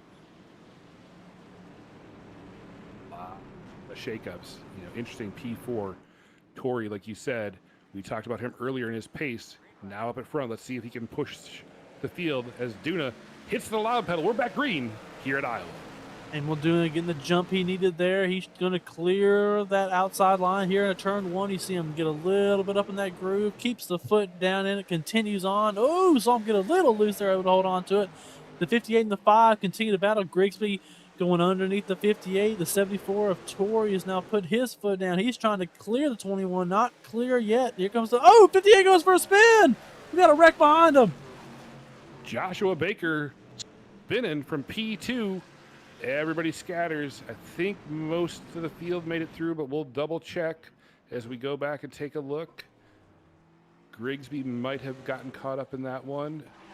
He was right there battling Joshua Baker as we watch the replay here. Joshua Baker up on that high side, trying to make a run. Oh, ooh, it's that transition. He got the transfer. You're Just right. like you were talking about, Michael, that new asphalt and old asphalt just got it loose, and unfortunately that was right in front of Derek Grigsby where he couldn't save it. He had to bring it down, and Grigsby caught him as he was trying to collect the truck. We'll get a good look here again as we watch the replay. Big run on the outside, trying to get that run on Duna. Duna's shading the bottom, blocking it off. Big run from Joshua, just gets loose. Unfortunately, Grigsby already in the gas to go down the straightaway, Michael, right? He can't right. let off there. Nope. And that just took away the room that Joshua probably needed to save that spin. Here we go. We get one more view here on the onboard of Joshua Baker. You'll see when he gets that truck loose right there, immediately you can see that truck start to shift, and he just has nowhere to go with Grigsby there on his inside. He's just holding on, trying to keep it together and just keep it out of the way. Trying to keep it out of the way. Great replays, great views. Again, we're getting deeper. The sun's gone down. The track's changed a little bit. Guys are running strategies, pit stops, and we're going to just see a lot more as we continue to go on. As you see some views here. Go back to our live shot. Emil Duna pacing the field. Now look, even Justice sitting P2. Just a little bit ago, hanging back. Brian Torrey sitting P3. Both of those newcomers to the league this season. Jerry McKinney. Michael, it seems like he's been dirt tracking every time we put a spotlight on him, but here he is sitting P4, getting ready to come to this restart. What do you think? Is it go time yet? I mean, there's still a lot of laps to go, but it seems like the aggression level might be picking up. The intensity might just be amplifying just a touch. It's picking up a little bit. I still think it's way too early. I mean, you still have 90 laps left in this race. I mean, that's still more than the first stage, or first and second stage distances that we had. We still are 20 laps over. I believe stage 2 was about 70 laps. So, I mean, this is still a good clip further than what these guys have pushed. And considering how hard we've seen these guys racing each other, I mean, you have to wonder how loose, how much of a dirt track are we going to have at the end of this race with guys getting out of turn 4 and turn 2, just putting the power down. A lot of decisions to be made. Even if they can make it on fuel, do they want to make it on tires, or do they want to stop for tires? I'm guessing a lot's going to be dictated by whether or not we get more cautions, but you don't know. You have to calculate it now as if you're not going to get it, and then hopefully your calculations are right. You make the right decisions at the right time. Emil Duna made the right decisions to this point, on point here, leading us back through the corner as we get ready to come back to the green flag. The pace truck is off. I-80 staring them in the eyes. There might be a speed limit sign, but nobody cares. We're trucking here at Iowa.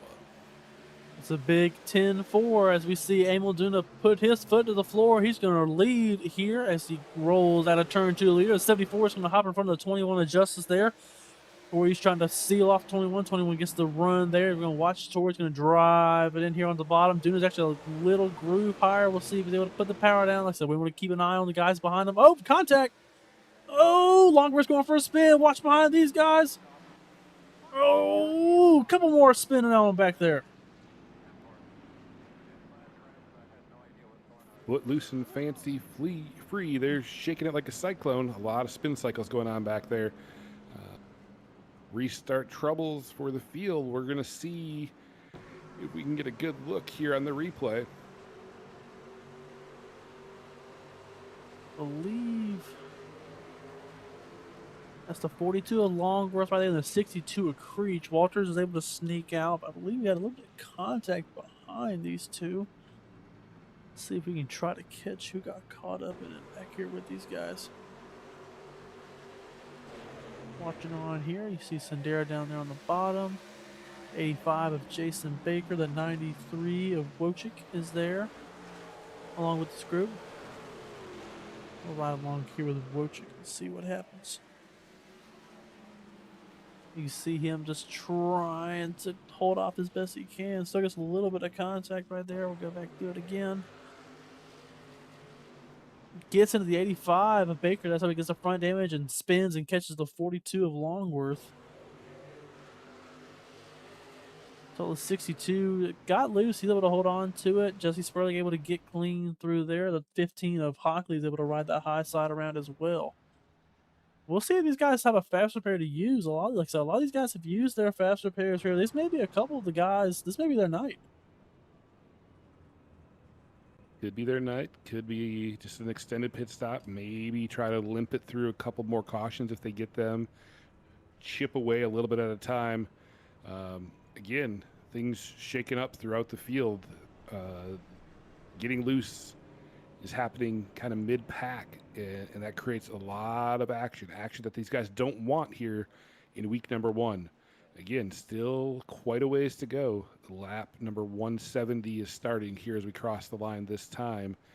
That means when we come around, it's going to be 80 laps to go. So still a long run to the finish line. But right now, these pace laps are the friend of Emil Duna. Best place to be when you're under caution is out front, right, Michael? Nobody's pushing you. There's no battles. You're just clicking away lap after lap at the front of the field. It's definitely a lot easier when you can just focus on ahead as opposed to looking beside you. And it's even better when you can look behind you and see everybody having to worry about that. The front is where you want to be. We talked about we had Winker pop in. He talked about having clean air. You know, if you have a track position, you control your destiny. And I believe Duna is fighting so hard to protect the spot because he's the same way. A lot of these guys know that. We've seen it throughout these races. These guys put so hard up here at the front trying to get that top spot because they want to control the air. They want to be able to say, this is mine, cut the lines off, do whatever pretty much they want to do and force everybody behind them to drive around them. So Duna's going to keep fighting hard. We've seen Torrey continue to try to work on it, keep making these little moves, little adjustments on Duna here. He keeps trying to figure out maybe what he needs to do to try to set up Emil Duna to get around him. The 21, same thing. He's been up here for a couple of restarts now. They're learning more and more. Every restart you can learn a little bit more of what you can try, what to do different here. It gives you more opportunity to keep throwing these different moves and see what works to get that position back. Working hard as we're pacing here at Iowa. The lights are off and the pace truck will be going green next time by. You know, Michael, you talked a little bit earlier about momentum and Jared Mahone missing this first race, but also momentum. Emil Duna, our current leader, finished season 5 with a P2 finish. So he is carrying some of that momentum from a great finish to end the last season coming into tonight at Iowa to start the season. And right now the pace truck drops off. Momentum is going to pick up as the throttle pedal goes down. We're green back here at Iowa. Saw the 21 wiggle a little bit, but that doesn't matter. Emil Duna clearing away as he drops off into turn 1 in that Coca-Cola machine. You see the polar bear sitting there on the side, staring at you as he rolls out of turn 2 here. The 74 hot on his tail, trying to hold on. Don't look now, but here comes Winker back there in P5. You see him trying to make his way back up. Kevin Winker outside the 51 of Patrick Schaefer behind these two. Locklear and Chris Griffin are back here. We see movement all around this pack. We'll get you a wide view here and once again let you look back at this field making its moves around there. We see Duna's able to hold on to the 74 there. The 21 under attack. And the 18 of McKinney. Winker looking for a move. The 18 is going to shade underneath the 21. He's going to drive it on in there side by side for P3. These two are going at it.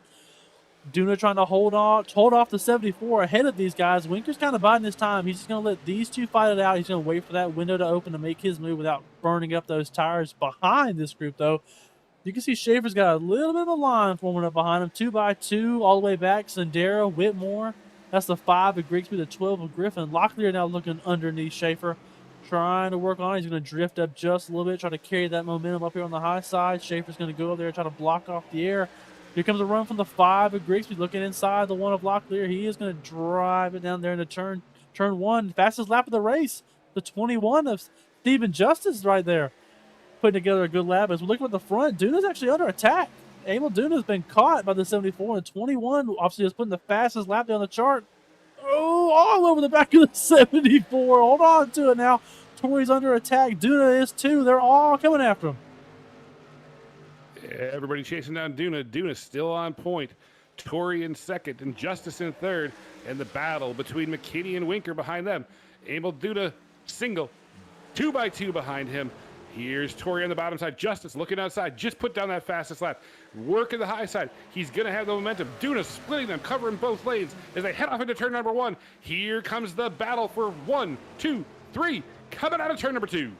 The 21's giving out. He's pushing hard here. I think he knows that he's got a couple cautions here. I'm going to go get the position while I have it here. If we get another caution later in this stage, maybe I'll come pit. Maybe not. I'm going to go get the clean air. He wants it. Oh, he was a little bit of a bobble. He's able to hold on to a good save there for the 21. Able to hold on to it and keep the momentum, keep the 74 behind him. Winker's watching this saying, please just keep going ahead. He cleared past McKinney. He's just cruising around nice and smooth. The 21 being very aggressive, trying to get around Emil Duna. Emil Duna has to be careful here. He can't burn his stuff up trying to hold off the 21. He has to keep in mind that the 00 behind him. Oh, Winker contact! Winker for a slide in the grass. I think he's able to hold on to it. He is. Oh, hold on to it. Locks it down on the apron. Still wiggling as he goes into turn 2. We stay green. Winker able to hold on to it, but he lost every bit of position he had there. Country boy, shake it for me. Winker all the way down the straightaway, all the way from the wall down to the grass. Able to save it, but gives up all that ground. But back up front, Emil Duna pacing the field. Justice looking, enters high, cuts down low, crosses back over, chases it up. Big run out of the corner of the high side. Duna, Justice, as we head off into the corner with Tori looking in third.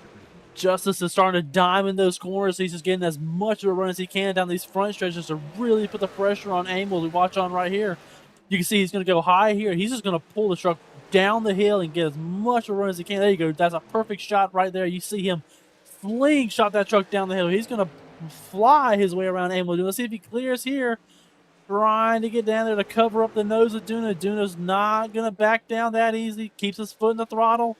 21 chases it up to the wall. The 21 is clear. Justice, your new leader here at Iowa. Even Justice on point. Emil Duna back to second. It's a battle. Now, Michael, the question is, Justice working that line. He's got to be working those tires hard. Can he hold out? We have almost 70 laps to go. Contact! Contact! Justice! Oh, he saved it. Caution's out. The 21 spun around and got a little bit of assistance there off the nose of Emil Duna. Oh, let's get a replay pulled up on that. A little bit of contact between these two. Oh, you saw 21 trying to come down to get that runoff, and Duna was just kind of in his line, hoping that he didn't come down, trying to keep him from getting there. Here we go, right on board here with Emil Duna. They're coming out of 2. You see the 21 kicking out a little bit of yaw there, a little bit of dirt track, as we've been saying so far tonight. Here we go. 21 gets up on that high group, and he just works the truck down. And Duna's kind of in his line. 21 just keeps working the truck down to get the run, hoping he was clear. This wasn't clear all the way. We're going to watch it one more time here. We're going to get a different view for you. Let me go on here. Watch on. One more time. We're going to see Duna able to hold his line. 21's, like I said, working down to get that run off the corner, and Duna's just there and gets into that left rear quarter panel. But a good save there for the 21. 21 able to hold on to it. No contact. Able to just kind of, he's waiting there. Caution's out here, so he's just going to get that truck rolling. No harm, no foul, other than losing a couple spots there.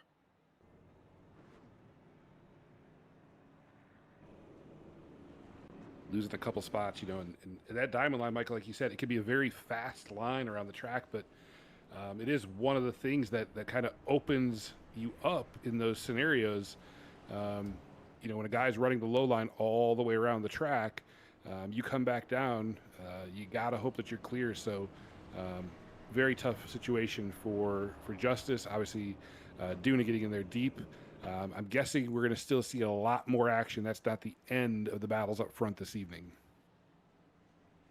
And while we have this caution here, we're going to go ahead and ask you a couple questions, if you don't mind. Are you a veteran? Do you like iRacing? Are you wanting to get into iRacing? Have we got news for you and all the help that you need? Here at VAN, Veterans and Affiliated Networking, we are everything to do with iRacing for anybody who has served, including first responders. We are here to help teach you the ropes of here on broadcast, and to join us up here in the box, down here on the track as we watch these guys race, and maybe even making some of these paints that you see every week here at the HPRL series. We are here to help you with anything and everything iRacing. That's VAN, V-A-N, Veterans and Affiliated Networking. If you have any questions, please email at veteransandAffiliatednetwork@gmail.com, or leave a comment here on the video. If you need any information, have any questions, we will be happy to respond to that and help you in any way. And as always, don't run, don't go to the pits, get in the van. Get in the van. Indeed. Back under caution here at Iowa, lap number 186 currently of 250. Exciting evening to start season number 6. Emil Duna currently leading the field here under the pace lap. Outside of Duna on this restart will be Brian Torrey. Again, newcomer this season to the HPRL Truck Series, so welcome to him, and a heck of a debut. Jerry McKinney, Derek Grigsby, Taylor Locklear, Mickey Sundera, Caleb Sibbett, Patrick Schaefer, Christopher Hockley, and Seth Owens round out your top 10. The lights are out on the pace truck as the field goes through turns 3 and 4. It's about time to get up on your feet. Start hooting, start hollering, because Emil Duna is bringing us back to the green flag here in Iowa. You see a good jump there. Actually, a little bit of a checkup there in the back of the line. You saw Winker had to bail out a little bit. We're going to ride on here. Looking behind the view there of Emil Duna, the 74 behind him. You can see these guys 3-4 wide, fanning out for any bit of clean air they can find behind these guys. We continue to watch on here. Duna's clear all by himself. You can see behind them 2 wide, about 10th on back. Careful, these guys up here at the front. Grigsby trying to get a run there on the 74 of Torrey. Torrey's going to hold on. Duna's continuing to run those nice smooth laps. Exactly what he needs to do. Don't be in a hurry. Try to get away. Just keep running smooth laps, and you'll get away from these guys. Just because they're going to start to fight each other. We'll see Grigsby's probably going to start looking for a move here on the 74. Start trying to set himself up to try to make his move. We see Winker behind making a move there on the high side. We look on further back. We see him going there for P9. Winker up in the top 10 again. After a little bit of that spin a little bit earlier. Continuing on, Emil Duna, your leader. Brian Torrey, second. Derek Grigsby, third. Emil Duna continuing to pace the field. Guys have single filed out here at the front, logging laps. Maybe they realized I don't have a fast repair left. There's still a long ways to go. Gotta be there at the end in order to have a chance. But you can't be too far back. That's the battle. That's the calculation that's going on inside each one of those cockpits. And doing all that with your friends around you. As we look at Kevin Winker, winner of stage 2 up front earlier, got caught up in that spin. You can see what they're doing. 116 miles an hour through the corner as they accelerate out of the corner.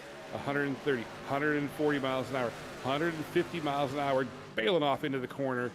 all of that with your best friends trying to move you out of the way. Ripping around here at Iowa. Again, lap 191 of 250. Great racing all around the racetrack. We've seen it all night. We continue to see it here. Jesse Sperling back here a little bit further back than where we've seen him for a lot of this race. Obviously trying to work his way back up through the field here. We watch on. He has the 21 of Justice to his inside. He's actually going to take it 3 wide right here. Here we go. Justice, Creech, and Sperling. They're going to clear him. 21 comes right back up, sliding that truck all over the place. Sperling's now looking underneath them. Sperling's been so smooth with the wheel. We saw the 21 get a little, I'm not going to say sporadic, maybe a little aggressive there on the wheel. He's trying to really push that truck to get those spots back that he lost. Sperling's been nice and smooth taking care of those tires. He knows that if he keeps this pace, if it's nice and steady, it's going to pay off here later in this run. You see the 21 starting to hound the back bumper of the 29. He's going to clear the 15 of Hockley, setting up here for the 1 of Locklear in P8. Battle here in the middle of the field. Jesse Sperling trying to work his way back up. Pole sitter, winner of stage 1, trying to fight through the field. Currently sitting P9, fighting Locklear for P8, like Michael just said. All of that just behind Kevin Winker, currently sitting in P7 as they come out of the corner, pushing hard. Justice looking for a way around, looking for a battle. Here we go, going off into the corner. Justice going to go low to high. Sperling sees it. Justice taps the wall. Single file again down the straightaway. Keep watching on for this group back here. Jesse Sperling fighting here at the bottom of the top 10, more towards the front of the top 10. We see that Grigsby is starting to enter his way up to the bumper of the 74. Duna still hanging on by 3/10 ahead of this group. You see, he's not too far away. He just keeps running to those consistent laps. What he needs to do, but what he's looking back here, I think, and I would, is the 00 of Winker and the 27 of Sperling have started made their charge back up to this field. As you see Sperling now at the inside of Winker. They're both trying to gain on McKinney, trying to work their way back up side by side with these two. Great racing so far. Amongst them, we saw them battling each other at the front of the field, now trying to almost work together to get their way back through the field. So he's going to try to fade back up in line. There he goes right there. Again, back up in line. The 21's not one to let the 42 down. We have a caution. Caution is out. Caution is back out. Back under caution. Let's see if we can catch a view. We'll see if we can catch a glimpse of the caution here.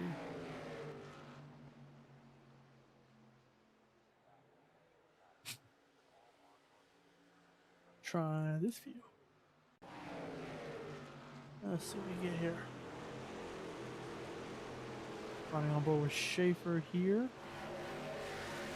There we go. Patrick Schaefer just gets loose out of 4, and we lose him as he loses his truck. Watch it right here. You can just see he slides it right there, and with the car, you saw Jason Baker appear right there behind him. This is going to bring out the caution because you have a car spun out on the track. It's going to throw that yellow and immediately stop everybody and reset. Everybody's going to get a chance to reset here momentarily. Think about what's coming up ahead. The push to the finish. Meanwhile, Michael, we got a new leader. Yeah, we do. Grigsby's going to take his first shot here at the lead with Sundera behind. And we see Sibbett actually worked his way back up here. And the 29 and the 00 have both brought their way back up here to the top 5. I'm interested to see. We saw Sundera battle up here earlier. Grigsby's kind of been chasing for most of the night, trying to get up to that top spot. What's he going to do now that he's up here? He's going to be able to hold off as well as he's been trying to chase. Sibbett, he's been a couple spots around here, had a couple incidents, a couple bit of spots of trouble, but he's done well, kept his head in it. And he's back up here as we get ready for 50 laps to go. Getting ready for the last 50 laps, like Michael said. Just want to do a quick shout out to those in the chat. Jared Mahone out there, Thaddeus out there, Lisa, we see you as well. Keegan, Jennifer, everybody chiming in. SM Justice up there as well, wishing SJ to get up to the front. I think that worked out well. See if we can make the way back up. Lori, thank you so much for chiming in as well. Again, we see all of you out there in the chat, and we appreciate all of you tuning in and giving your shout outs, your questions, and your thoughts. It is amazing to see the engagement from the crowd. This is so much fun. Again, if you haven't had a chance yet, the HPRL Truck Series this season also has fantasy sim racing available. Talk to your favorite driver about how to get a link to that, and you can make a lineup that includes them every single week here on Thursday evenings. Pacing here on lap number 200. Michael, they're going to double up this time around. We'll have 49 laps left when we go back green. I've asked you this a couple times. Is it go time yet? You're definitely starting to get close. You're starting to get close to that window now. I think we're on the edge of the go time. If you stay green from here, your go window is probably about 25, 20 to go, which is still a good, decent long run, but you're starting to wind it down here. These are starting to get to the point where, all right, we've seen a couple cautions. We've seen these breaks of cautions. What do we say? Cautions breed cautions, right? We've seen one get thrown. You can get a couple spots, reset, and do it all over again. So these guys are only going to get more and more aggressive. They realize I can get 4 spots. That's 2 rows that I can gain for the next restart that's coming, and who knows how long. So I don't think we are going any slower now. I think, if anything, we're only going to get more aggressive as we go, especially if we get a few more cautions here in this race. All right, the heat's going to turn up a little bit more. Tony Sibbett says, shout out to Caleb. Caleb restarting here, P3, but right now it's all behind Derek Grigsby as they scout out the restart. A big checkup there. You saw that line didn't get going quite the way they wanted to, which helps Derek Grigsby get away, and it helps Sibbett up to P2.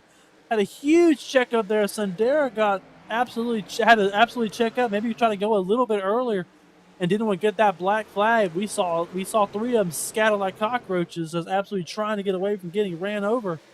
As we look behind here, we're going to look at this view. You see chaos everywhere behind these front 4 cars. 2, maybe looking 3 wide behind here. See the 21, the 2, all these guys playing around each other, trying to fight for every position they can. They think maybe another caution is going to come out quick here. Whitmore and Baker, the 21, the 2, the 3, the 62. We see the 74th Tory looking to the inside of this group, trying to fight his way back up. He's hold on to it. He's still looking. Sundara now is going to clear the 21. He's going to drive on in here. That sets Mickey there in P7, trying to hold off this group from all the way back to P15. This happened in mid-pack. Look at the battles. Some people just got fresh tires. Those fresh tires have to work through their friends that maybe have older tires, all pushing hard as the laps are winding down. Lap 204 of 250, now 205. Grigsby under attack. There we go. We're going to have a battle maybe up front as everybody's sliding coming out of the corner. This is going to get wild as we see that Vickers machine of Jesse Sperling pushing on the back bumpers of Grigsby coming out of the corner. He's there. For the lead coming out the straightaway. Jesse Sperling's got the run there on the inside. He's going to try to clear the 5. He does. Jesse Sperling, your leader. He is clear. Jesse Sperling takes the lead back to 5. Little bit of a wall scrape, trying to get every bit of run he can out of it. Grigsby's going to try to fight back as hard as he can. We see Sibbett and Winker behind these two battling each other. They want the right to go after P2. We saw Grigsby's a little bit checked up there, had to slow up just because he got a little bit of that wall. As Jesse Sperling, your leader, he's going to get right back into that rhythm. He's gotten the pass on. He did the hard part. Now he's got to go back to his tire save mode. Tire save, tire save, tire save. You still have 43 laps left in this race, which is going to feel like an eternity for Jesse Sperling.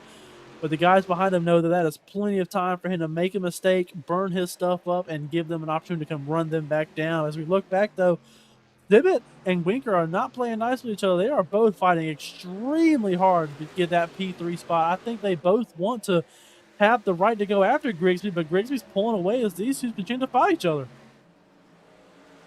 Winker gets around Sibbett for the moment for that P3 position. Out in front, Grigsby in tow. Oh, excuse me, Sperling out in front. My bad. Grigsby in second. Winker back to third. How quickly things change and my memory fades, but these guys are all moving forward. Nothing's fading right now. It is on the line. They're treating it like this is the last run to the checkers. You heard Winker talk after stage 2 that he thought it was going to come down to him and Sperling. Right now, Sperling's got the better of the two, but in between them sits Grigsby in P2, and behind him, Caleb Sibbett. Brian Torrey still hanging around. Joshua Baker there, Steve Whitmore, Christopher Hockley, Emil Duna back up to P9 after pit stops earlier. This is shaking out to be a wild finish here at Iowa.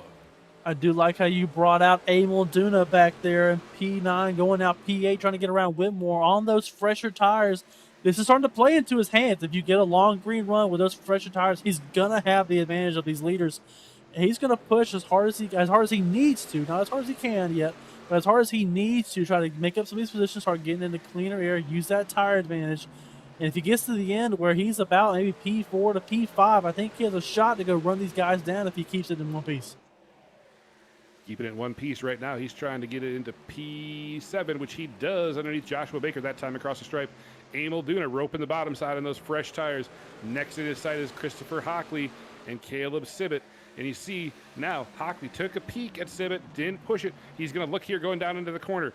All of this in front of the forward-moving Duna. And Hockley has the position over Sibbett. Sibbett up high.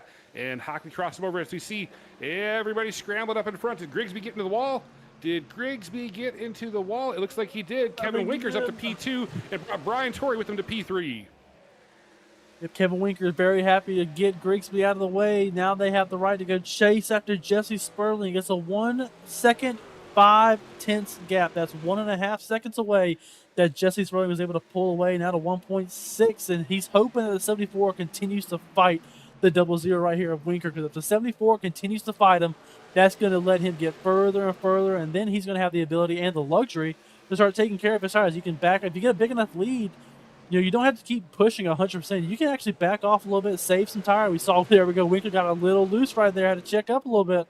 That brings the 74 now below him. Not clear yet. The 15 of Hockley behind him starting to look around, but Winker had a little slip up. You can see just how much ground you lose from that little slip up. Is now not clear all the way, but he's going to make it clear. Hockley clearing himself on the nose of the 00 of. Ooh, let me take a breath right there. Able to clear himself. We watch on Emil Duna now up to P5. He keeps chugging ahead, catching up to Winker now. Winker still trying to fight Hockley here for P3. As second, third, and fourth are battling, that allowed Emil Duna to reel them back in. Meanwhile, Jesse Sperling out in front, but we're going to watch this battle here. Second through fifth, very, very tight. You just saw the battle between Hockley and Winker. They single file back out, cool those tires off, get a run. Emil Duna, though, able to close in. Derek Grigsby has faded a little bit off this run, but we see Hockley looking a little bit higher, maybe trying a little bit of that diamond line himself. Not quite as intense or as aggressive as we saw the 21 earlier, but still trying to get that run down the hill as we go down the straightaway. Winker with Duna in tow. Here we go, riding on board with Emil Duna. Watch this as he takes a look below Winker. Stays on that fresh pavement, doesn't slide the truck. Is he going to get a run as we head off into turn number one? He does, he dives it in hard. Drives it in there. Emil Duna looking to get that spot and clear the 00 there of Winker, and I think he will. Yes, he is. Emil Duna clear. He's going to continue his charge to the front. He's got to make sure he doesn't burn it off too early. He still has plenty of time to make these moves. You don't have to kill the tires yet. Just make sure you save a little bit there for the end of this run. But the 00, the 42, has shown a little bit of age. You see him, look how far he's fell off. You saw him get a little loose there when he was battling the 74 there, trying to chase down Jesse Sperling. And you can just see he's lost a little bit of speed there. He's fallen back to P5, maybe trying to cool those tires off to give himself another shot here at the end of this race. Not cooling off is the battle for P2 as we see Hockley all over Torrey. He was below him a lap ago. Now he's looking up high. He's going to enter the corner high. Is he going to stay there? Is he going to cross down? He's going to get the run down the track. Look at this, going for the crossover move. Can he get the run? He gets the old pavement. Not enough there to do it, but right the bumper. He's going to look low below Torrey going into the corner. We got a battle here for P2. Torrey up high. Hockley down low. He clears him, and Torrey's going to cross him back over down the straightaway. These two keep flipping the crossover, and don't look behind them, but look who is reeling in the more they fight around each other. Emil Duna's wheeled him back to him. He's only 3/10 off the 74's bumper. And they've actually closed the gap there on Jesse Sperling. The gap now 1.1. Jesse Sperling maybe went into a little bit of a save mode. We'll have to keep an eye on that. But they are running him down, this group of three right here. But Duna is smiling as he sees the 74 and the 15 continue to fight each other. As we see Locklear has moved his way up to P6. You can see there on the pylon behind him. But all attention is up here at the front. Who's going to get the right to go try to chase down Jesse Sperling? Hockley right there in P2, Torrey in P3, and Emil Duna there in P4. All these guys are playing around each other. trying to work on the line as best they can to try to work together, try to run down Jesse Sperling, as the gap is now down to 1 second. Usually when a battle is this intense, the leader's pulling away, but right now that gap is shrinking. Are they pushing each other to limits that they didn't know that they could reach? Is Sperling saving tire, like you said? It's going to be decided here in just over 27 laps as we watch this battle of second, third, and fourth. Hockley, Torrey, Duna. Hockley all the way up to the wall. Torrey blocking the runoff for Duna. Duna looks down low as they head into the corner. Duna gonna make a run. Roping the bottom side. Torrey tries to pinch him down. Duna pushing up a little bit. Plenty of room. They're playing nice right now. Still a ways to go. Torrey, Duna trying again. Duna's going to keep running down on the bottom. He's been doing it all night long. He's been doing it so well, keeping that truck smooth. He's got to not get over aggressive there. You saw that truck wiggle just a little bit. But if we look right behind this, as we see Duna's going to drive it down to turn one. He keeps trying to rope the bottom to get clear of the 74, trying to get him to heat up those right sides on the high side. Maybe try to get a little bit of wall contact too to help Duna. See if the 74 is going to get the run down the straightaway. Duna goes right back in the corner, buries it down there. He's going to try to clear him right here, and I think he will. I think the 74 went a little too high right there. Duna keeps it off the wall. Duna up to P3. Looking back behind this group, Locklear has caught the 00 of Winker, and he's trying to work his way the same way on that fresher set of tires, trying to work the lines around. I think he needs to try to maybe a little bit of a diamond here in one of these corners, just try to get the inside. Try to make a move. Here goes right here. He's going to dive it down to the inside of Winker. The number one of Taylor Locklear fighting hard. Side by side here off of 4. He was nice. Didn't ride all the way up there to the fence with him. He's going to keep rolling down here. The bottom, going to drive it in there again once more. Taylor Locklear trying to fight for anything he can, but the 00 holding strong. Locklear giving up a little bit on exit on that old pavement. Gets back in line. Sees if he can roll in Winker. But meanwhile, Christopher Hockley ever so slightly starting to chip into that lead of Jesse Sperling. Michael said a little bit ago, it was a second. Just around the same thing, maybe a little bit less, as these guys continue to battle throughout the field.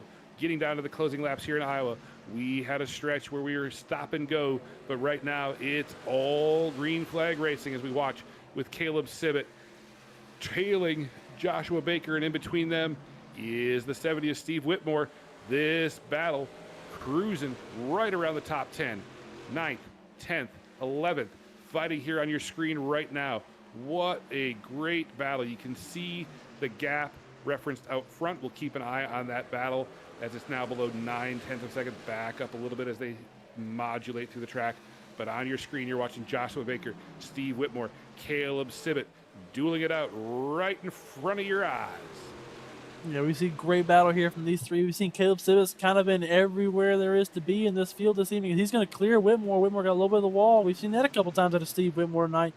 Trying to get every bit of the runoff that he can. Just carries it up just a little bit up on the wall. We see Sibbett's now going to work on Joshua Baker. Trying to seal off the 70. He's not going to do it yet. Trying to drive it on in there. Joshua tried to seal off that air.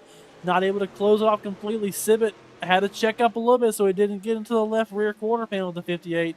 Playing nice right there. We see Whitmore now shading the inside. He's looking for his window of opportunity. These three just keep trying to fade. You can see them stagger each other, trying to get a little bit of clean air. You saw the 70 have to slide up with that dirty air off the nose, off the rear end of the 43. The 43 is going to start playing with his line now. How is he going to do? He's going to try to enter high, maybe try to get that car low. We talk about that diamond technique that we've seen a lot tonight. It's hard to rope the bottom with a car in front of you because they'll just do the same thing and block the air. So you got to kind of fake them out. We'll see what right here. Baker enters low. You see the 43 of Sibbett going for that diamond move. He's going to try to get a run to get to the inside so that he can have the clean air going on the inside. You see him right there. Gets the run inside where he needs to be. He's going to drive it hard here into turn 3.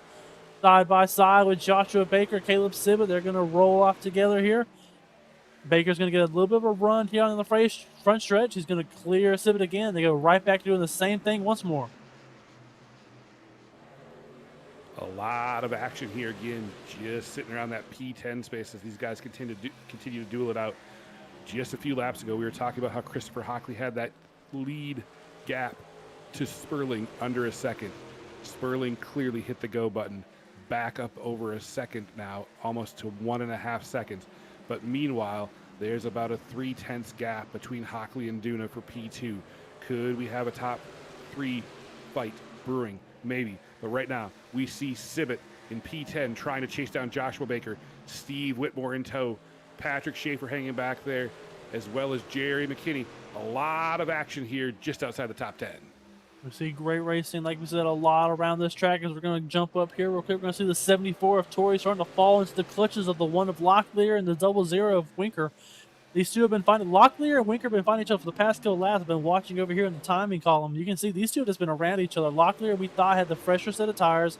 Thought he's going to be able to make a move around Winker, but he's just made it difficult. He's been throwing dirty air all over the place, just not making it easy there for Locklear to get around him. As we look down, you can see the gap for Sperling is actually growing. I believe he's realized he's hit the marker. He's figured out it's go time. I have 15 laps to go. He's going to burn everything off those tires that he has.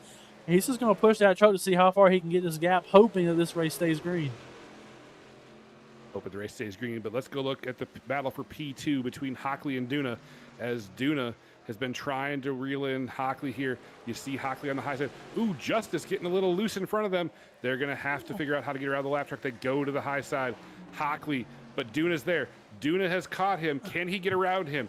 He has motive to roll the bottom side. A lot of action here. Again, they have a lap truck to deal with right in front of them. Here we go. Where are they going to go? Duna looks to the bottom.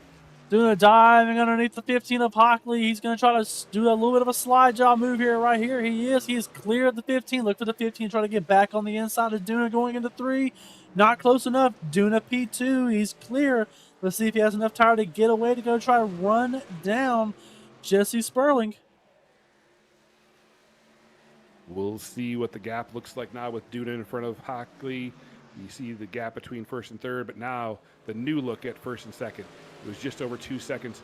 Duna's pushing it a little bit. Again, it's going to hover around 2 seconds as they fluctuate between the corner and the straightaway. But Duna, clean air. Not as clean as Jesse Sperling, though. Jesse Sperling with that 2-second lead as we're coming to the closing laps here at Iowa.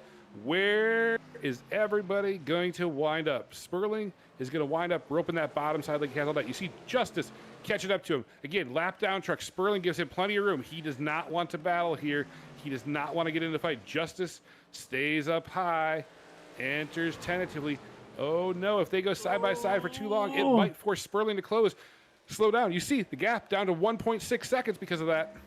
Sperling in a hard spot to pick here. Does he try to fight the lap truck who's going to fight him hard to get his lap back? Or is he going to give it up and get caught in a little bit of dirty air? As you see the 21 in the wall, he's going to bring it, Jesse Sperling, probably back up to him and throw some more dirty air. You see the gap down there. Emil Duna's closing quick. He still has plenty of time. He's got to get closer, though. He's got to get it down to about 1.2, maybe a second with 10 laps to go. If he can try, he wants to try to aim for about a 10th a lap. If he can get close to that, he'll obviously be there in a hurry. But as we see, Sperling's actually pulling away a little bit. Keeps fluctuating on here. We see it keep dancing around the light. As he's obviously in the corners a little bit different of the speed difference. The 21 is clear, so he is back. I'm sorry, he's still 1 lap down. Justice still a lap down, so he was 2 laps down. So still 1 lap down, but he will be the lucky dog if we get that one word that we will not mention. But as we carry on, Jesse Sperling still your leader as he rolls out of turn 2. Jesse Sperling leading the field down the backstretch and into turn number 3. That gap continuing to hold right around 1.7 seconds after he had the lap truck of Justice clear him. Gave up a little bit of space. He's been able to hold it pretty steady to Duna, actually stretch it out here a little bit. Just crossed the stripe as we look back farther in the field. We have 7 laps to go. We're on lap 244 right now as we watch the battle here. Winker, Torrey, we've been talking about it. But meanwhile, we continue to have everybody pushing. Hockley running P3. Taylor Locklear cleared this battle, got up to P4, and here we go. We got Winker, we got Torrey, and we got Creech. Creech looking underneath Torrey. Creech gonna try to get underneath Winker here coming out of the corner too. Roping that really extreme bottom line. Maybe giving up a little bit on exit, Michael, but it's making up ground as he enters and rolls through the apex. Yeah, if you can rope the bottom and try to work yourself to it, now obviously as you get closer, that truck in front of you try to throw dirty air on you. So you want to try to make up any ground that you can, and then once you get there, we'll try to see maybe he tries to go for that diamond move, which Winker's continuing to guard. He's guarding that middle to high line to try to counteract the diamond line. Obviously, he knows that's the biggest thing that could hurt him is if they get a run down these front stretches. She's all right there. Creech got a little bit of the wall. Get a little tight there off the back of the 00 Winker. He's not going to let the 62 get in the best spot to beat him as we continue to watch here. The gap's still solid, 1.7 from Sperling to Duna, but Winker's holding on steady. We've seen him all day. He came up through traffic, so he knows how this truck behaves in traffic, and he knows kind of how to put these guys in a disadvantage to make him push hard to come chase him down. Look behind. Here comes Grigsby trying to work on the 74. Oh, Grigsby's going for a ride. Hold on to it. He's able to hold on to it. We stay green. I got close Great there. save. Hold on. That is the one thing Jesse Sperling does not want to see. A car going sideways is not a good sign. As the field bunches up here a little bit, rush hour traffic in Iowa. Who would have thought such a thing? As we're rolling through here in the late stages, coming down to the end, this battle is brewing something fierce. But again, out front, now with over a 2-second lead, Jesse Sperling leading the way, just like he did to start the race. Jesse Sperling is starting to get a little tense. He's only 2 laps away from seeing the white, or 1 more lap from seeing the white flag. He wants to get there. Oh, we actually watching right there. Simon got a little bit of contact. Is he able to hold on to it? No yellow yet. As we watch on, Jesse Sperling's going to come around. He's taking the white flag. Jesse Sperling, 1 lap to go. Jesse Sperling, all he has to do is get around 2 more corners, 2.3. You saw Simon right there. He did get spun, but it didn't bring out the yellow, which means only one thing as he rolls out of 4. Your winner, stage 1 and race week 1, Jesse Sperling comes out, wins at Iowa. Jesse Sperling, victorious here at Iowa in week number 1. Entertaining race, top to bottom. A lot of different action up front. But at the end of the day, it is Jesse Sperling coming home victorious. Emil Duna in second, and Christopher Hockley top 3. We will get a rundown of the finishing results here in just a moment while you guys watch Jesse Sperling pull it up to the start and finish line to burn it down. What a day here from Jesse Sperling. We saw a lot of dominance. I'm not say dominance, but a lot of control there in that first stage. We knew he was going to be a factor later. We were curious to see how it was going to behave here later at the end of this race, and you can see that it's paid off here as he's going to take the checker flag and as he burns it down here in the fields of Iowa. Burning it down indeed. Again, what an exciting race from start to finish. We had green flag runs. We had strategy. We had some cautions mixed in to add to it all. But at the end of the day, Jesse Sperling on top. We'll get a rundown here of our finishing order, and then we'll bring our top 3 up for some interviews.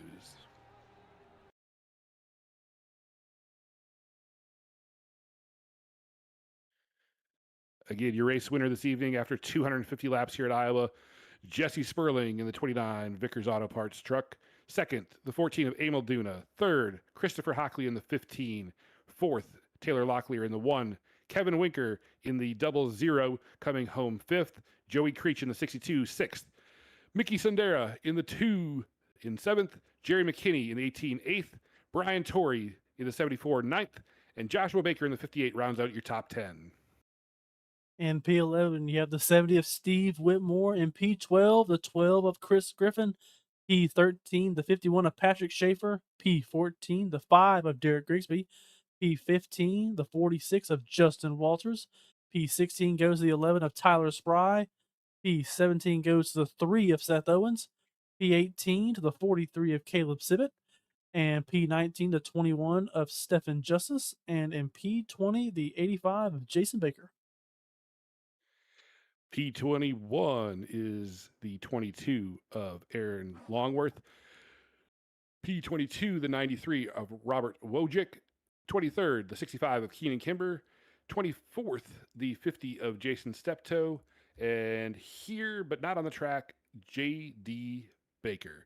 That rounds out our finishing order from Iowa here tonight.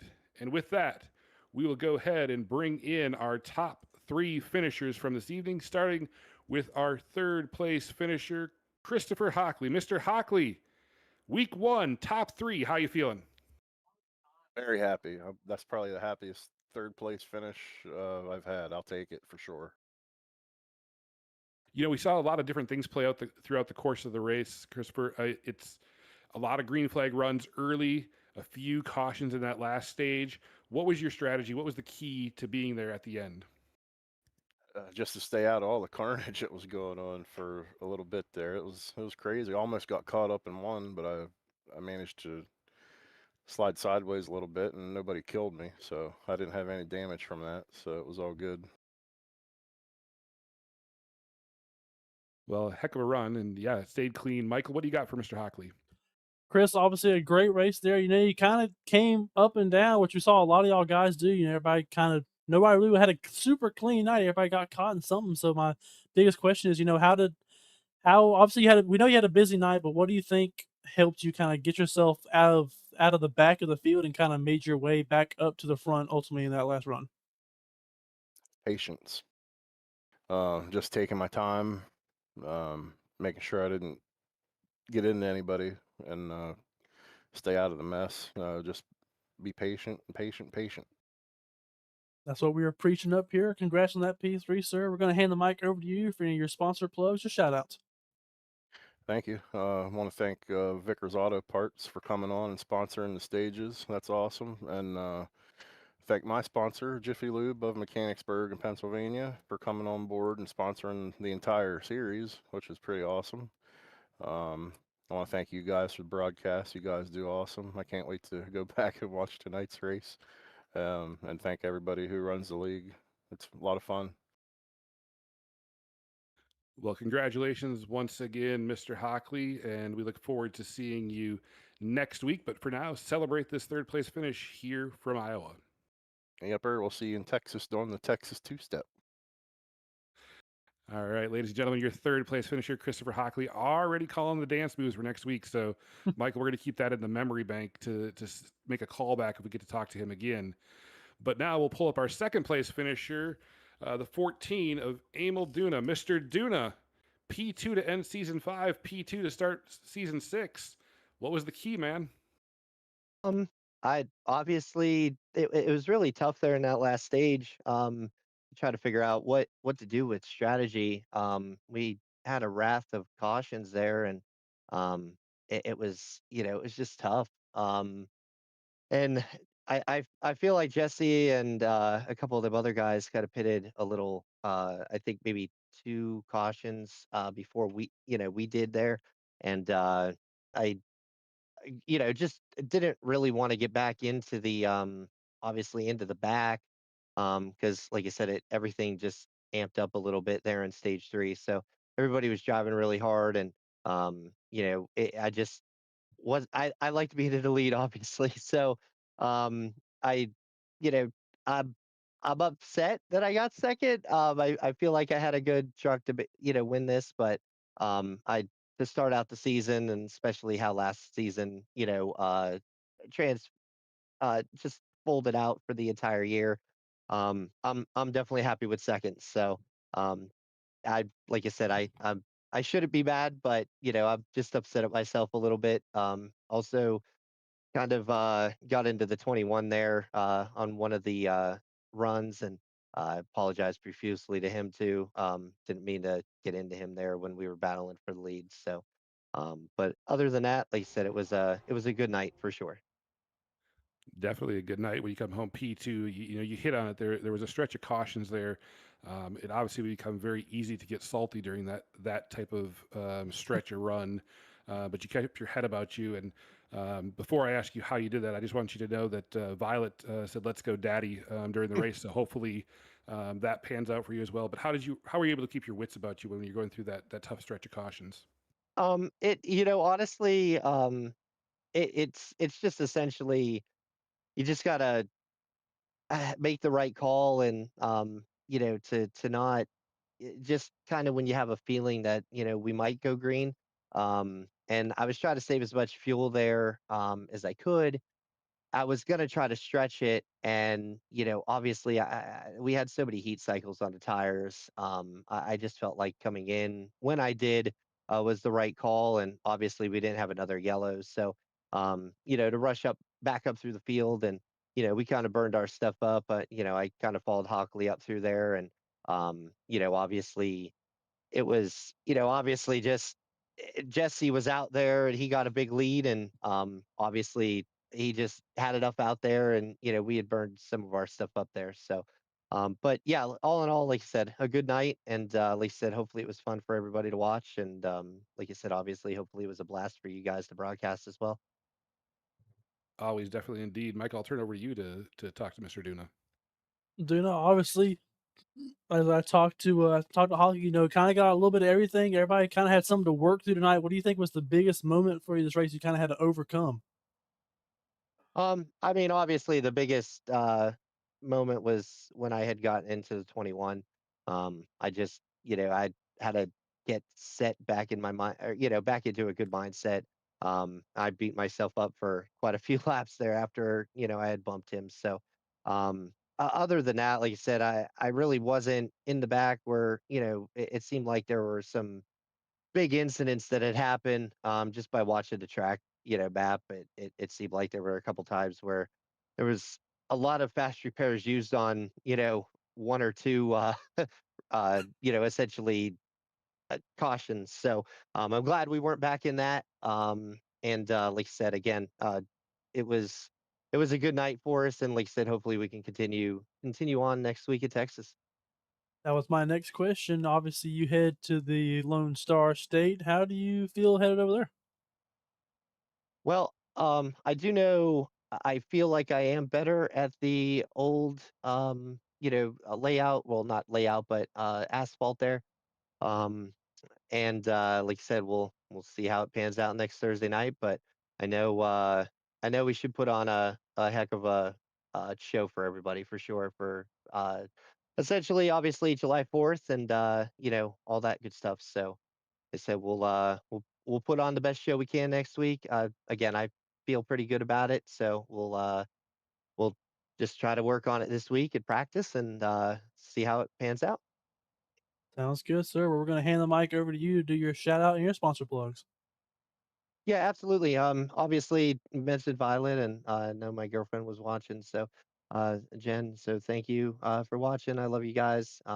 Obviously, had a few other watchers, I think, too. A couple work colleagues, and so on and so forth. So, thank you for that support. Of course, thank you guys for putting on the broadcast. I want to thank my teammates, Seth, Chris, and Jared wasn't here tonight. Happy anniversary to him, to his wife tonight. That's why they weren't here. And then also thanks to Vickers Auto Parts for our stage, both stage sponsorships, and then also Jiffy Lube of Mechanicsburg and Camp Hill. Appreciate you guys stepping up this year and picking us up. And like I said, hopefully we made all them guys proud. And again, like I said, continued support. We definitely appreciate it. Awesome. Well, congratulations again on the P2 finish, ladies and gentlemen, the 14 of Emil Duna. And with that, we will turn it over to Victory Lane and welcome in the pole sitter, the stage one winner, the Vickers Auto Parts number 29 of Jesse Sperling. Jesse, what a better way to start the season off than in Victory Lane. Yeah, man. Little bit of good fortune, I feel like, in that race. It threw a little bit of everything at me, um, but it was fun. Late in the run, Jesse, we saw a lot of shuffling in second through fourth. And at one point in time, they had cut the gap down to less than a second. And then it seemed like you just flipped another gear. Were you just holding off until they sorted it out? And I mean, you won by over 2 seconds from that point forward. What was going through your head there in those closing laps? Well, from my pit stop, I think I pitted the caution before the last caution, and I got tires, and then some other guys got tires the next caution, but I had better track position. So I knew I had to get to the lead and get as far out front as I could and make the last 50 or so laps perfect. And then I saw them shuffling around.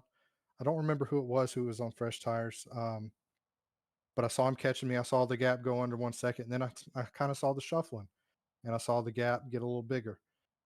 So at that point, I was just hoping for no caution.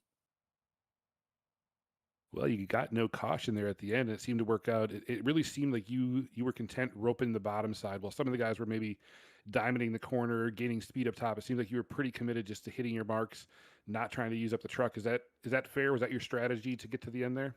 Yeah, man. I found that later in the run, once you get to about 20 laps, once you start wrapping the bottom, it saves those tires so much more. And I kind of figured that out there in the second stage when I fell back a little bit, and then was able to catch back up and pull kind of close to Winker to get second place in the second stage. But yeah, man, just trying to run a perfect 50 laps there at the end. Well, all that matters is being there on the last one, and you definitely accomplished that. Michael, what do you got for our winner this evening? Jesse, obviously, congratulations on the win. It was cool to see that Vickers Auto Parts machine out front there. Obviously, got the first stage win of the season, and obviously, great to get a first win of the season. My thing is, how do you try to carry this confidence next week headed to a Legacy, Texas?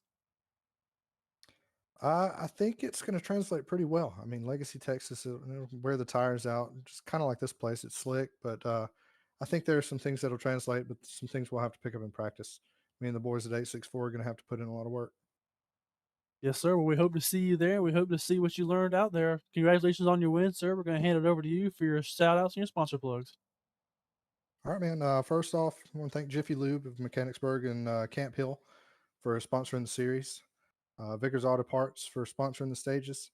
Shout out to my team, 864. That's Caleb and Mickey and Josh Robinson. Shout out to all the family that's watching, my mom, my aunt, my wife, and my little girl. Shout out to the guys at work that watch, Ryan and the crew. Shout out to you guys. Amazing broadcast, as always. And shout out to Duna and everybody that makes this league happen. It's so fun. Thank you, sir. We appreciate it. Well, once again, congratulations, Jesse. We can't wait to see what week 2 holds in store in Texas. But don't move ahead too fast. Celebrate this one a little bit, okay? I'll try. So, ladies and gentlemen, again, your winner here at Iowa this evening, Jesse Sperling. And with that, you've heard all of our drivers mention how much the sponsors mean to this league, and we completely agree. Jiffy Lube, our title sponsor, again, Jiffy Lube of Mechanicsburg and Camp Hill, Pennsylvania, is proud to support grassroots racing and the sim racing community. We provide fast, reliable automotive maintenance to help keep our customers on the road with confidence. From oil changes and inspections to preventative maintenance and vehicle care, we're committed to quality service in the Mechanicsburg and Camp Hill, Pennsylvania communities. Just like racing, vehicle maintenance depends on performance, reliability, and attention to detail. We're excited to support the HPRL Truck Series and the drivers, teams, and fans who love motorsports. Jiffy Lube of Mechanicsburg and Camp Hill, Pennsylvania. Leave worry behind. All right, Michael. Week 1 is in the books. 250 laps in the cornfields. We're heading off to Texas next week. What are your parting thoughts for this evening? Obviously, a great race out of Jesse Sperling. Great to get momentum, like we said. I think this carries a great bit of confidence going to what we think is going to be a similar track next week at Legacy, Texas. So it's obviously the older version. I believe it's 2008 Texas, which is before it kind of got a repave and a redoing of it. So it's going to be slick. Think of it kind of like that old Atlanta that you always know. That really slick mile and a half. It's going to be a lot of fun to watch, but just as treacherous as we saw tonight here in Iowa. It will be exciting indeed. The temperatures will be up, the drivers will be on the wheel, and we'll do it all over again next Thursday night. For everybody at HPRL Racing and everybody at Veterans and Affiliated Networking, on behalf of Michael and myself, thank you all for tuning in. Thank you for supporting such an amazing league, and we will see you next week from Texas. Good night, everybody.